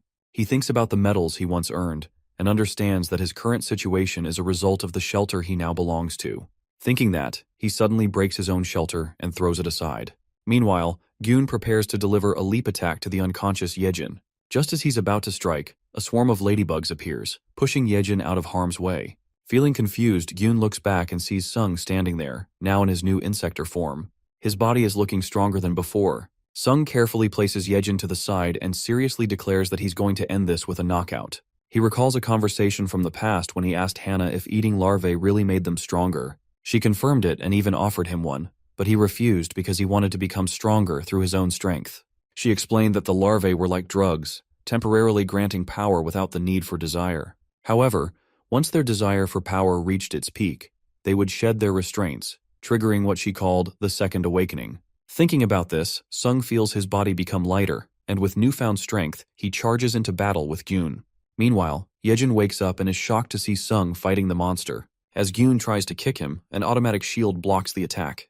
Noticing the opportunity, Sung lands a powerful punch to Gyun's face and sends him back. Gyun recovers quickly, but when he leaps at Sung again, Sung effortlessly starts beating him. Then Gyun launches a series of kick attacks at Sung, but the automatic shields block each one. Sung again leaps forward and delivers a final powerful punch. The force of the punch drives his entire hand into Gyun's stomach, causing him to scream in pain. A blast erupts and Gyun gets defeated. Both Sung and Yejin feel relieved, knowing they've taken down the celestial insector from Hexagon. Just then, Kamison arrives and Yejin is happy to see him, but when she asks why he's so late, Kamison seriously orders her to get up immediately. She's confused, but before she can react, Hannah appears, and from behind Sung, she injects him with a powerful substance and congratulates him on his second awakening. He collapses, and Hannah apologizes, explaining that this was the only way to get her research recognized by him. At this moment, a massive swarm of insectors appears in the sky. Kamison informs Yejin that these are the larvae from Six Shot, now transformed into insectors. The bug reapers arrive shortly after, launching a rocket attack at the larvae. However, their numbers are few, and Tae asks about reinforcements. Sam replies that support has been requested from all regions, but everyone is facing the same situation. Tae orders the group to attack, and they begin firing. Watching the chaos, Yejin tells Kamison that they need to leave since the bug reapers have arrived. However, Kamison refuses, saying his grandmother and Cheol are still inside the headquarters, and Yejin understands that they have to fight. As the larvae leap toward them, Yejin quickly creates a thread wall with her magic to block their attack, but it doesn't seem to slow them down much. Kamison then summons a massive hand made of black ants and sends some shells to devour the larvae directly. While they're focused on the battle, inside the headquarters, Choa continues to follow the lady nurse. Feeling confused, Choa asks where they're going since the shelter is supposed to be in the other direction. The nurse leads her to Research Lab 3, where Kojima's arm is stored. When the doctors question why she's here without permission, she uses her ability to kill them all, leaving Choa in shock. The lady nurse informs Hannah through her earpiece that she has secured Kojima's arm and that the car will be leaving through the back gate soon, so Hannah should follow it. Meanwhile, the car carrying Guillaume and the otters drives out, and as Hannah watches it, she feels satisfied, commenting that they will soon discover the location. Inside the headquarters, the lady nurse transforms into her butterfly insector form, and Choa is shocked to see her. To her surprise, the nurse is none other than her school friend, Se-jin. She gently greets Choa, mentioning that she didn't expect to meet her here. Choa is surprised by her wings, and Se-jin explains that she is a rare specimen, one of the few larvae to develop individually among the many others, which is why she has become so strong. She reassures her that from now on, she doesn't need to fear insectors as Se-jin will protect her, and also that she has to come with her. Just as she says this, Jin arrives and throws a stick at her. Se-jin quickly dodges it, but the stick lands in the container holding Kojima's arm. Se-jin throws an attack, but Jin dodges it and launches a current-based attack, which surprises her. She is amazed that a human can fight with only one arm and leg. Just as Jin is about to slash her, Kamison steps in between and stops him. She also tells Seijin to leave quickly, and Seijin grabs Kojima's arm and escapes from there. Outside the headquarters, the group is struggling to deal with the Insectors. Despite attacking them directly on their heads, the Insectors aren't dying. Kamison manages to kill one of the Insectors and quickly realizes the problem. He instructs the others to remove the larvae from the necks of the Insectors and bring them to him. They agree to his plan. Meanwhile, Yejin, still holding the Insectors with her thread magic, comments that there are still too many left. Feeling frustrated, she transforms into her powerful Insector form once again and her hair grows stronger. Meanwhile, Gyum and the others arrive at the location where Michan is being held. As they look around, Pyo and Nan comment that the place appears to be just an apartment. Gyum confirms their observation and greets some of her workers, telling them to rest for the day's work.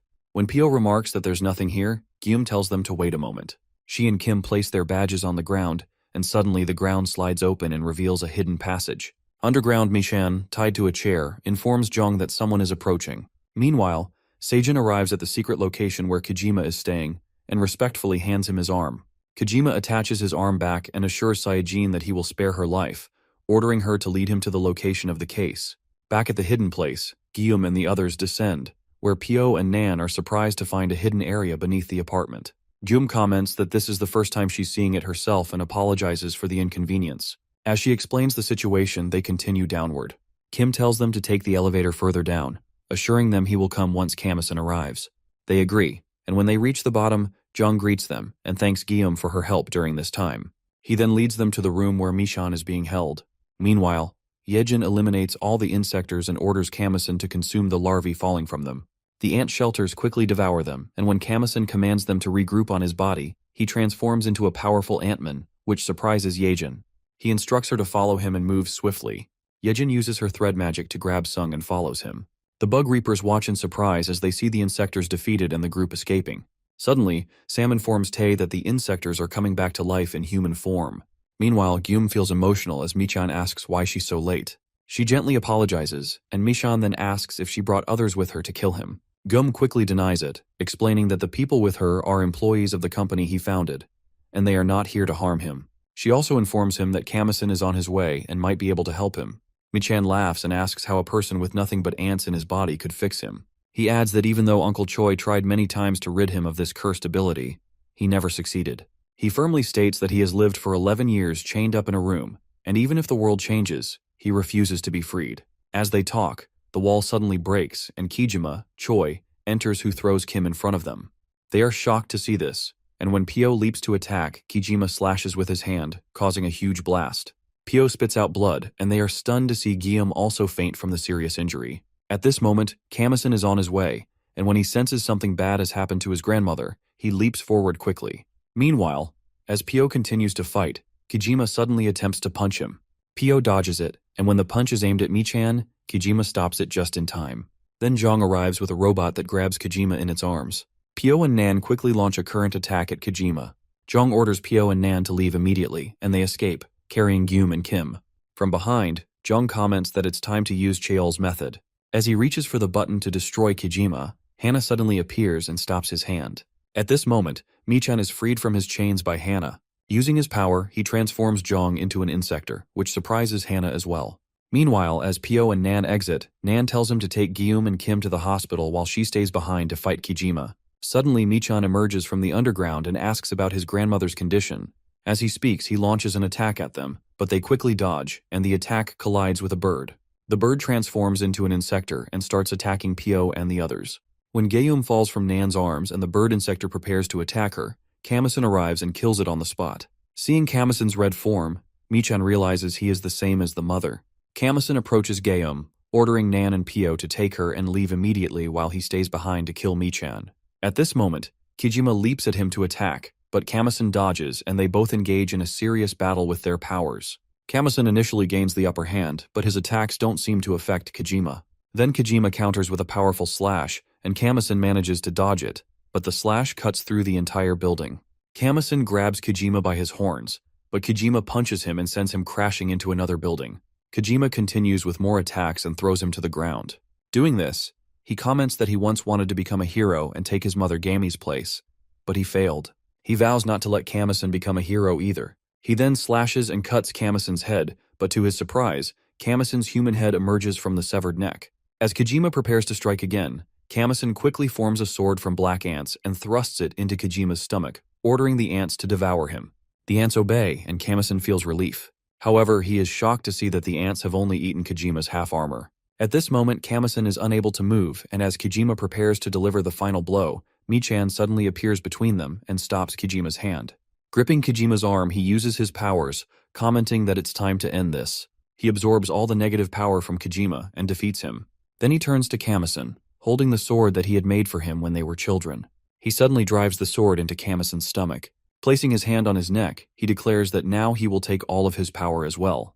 Kamasen orders the ants to attack Michan, and as they obey, something strange begins to happen between them. Meanwhile, Yejin holds Sung and searches for Kamasen. She suddenly notices a strange light emanating from Kamasen's apartment. As she focuses on it, a massive explosion erupts which destroys all the buildings in the area. After the incident, Kamasen wakes up in the hospital, finding Pyo and Yejin also there. He asks about his grandmother, but Pyo nervously tells him that after the explosion, she and Nan went missing. Kamasen is shocked by the news, and Pyo reassures him that both the Bug Reapers and the police are actively searching for them. On the TV, the news reports that due to the Bug Reapers' efforts, the company has now received official authorization from the Korean government. Pyo then tells Kamasen that, even though he no longer has the power of the Black Ants, they still need his help. He asks if Kamasen will join the Bug Reapers, as they are still capable of killing the Insectors. Kamasen feels a bit sad, but when he calls for his ability, he senses a single red ant still in his neck.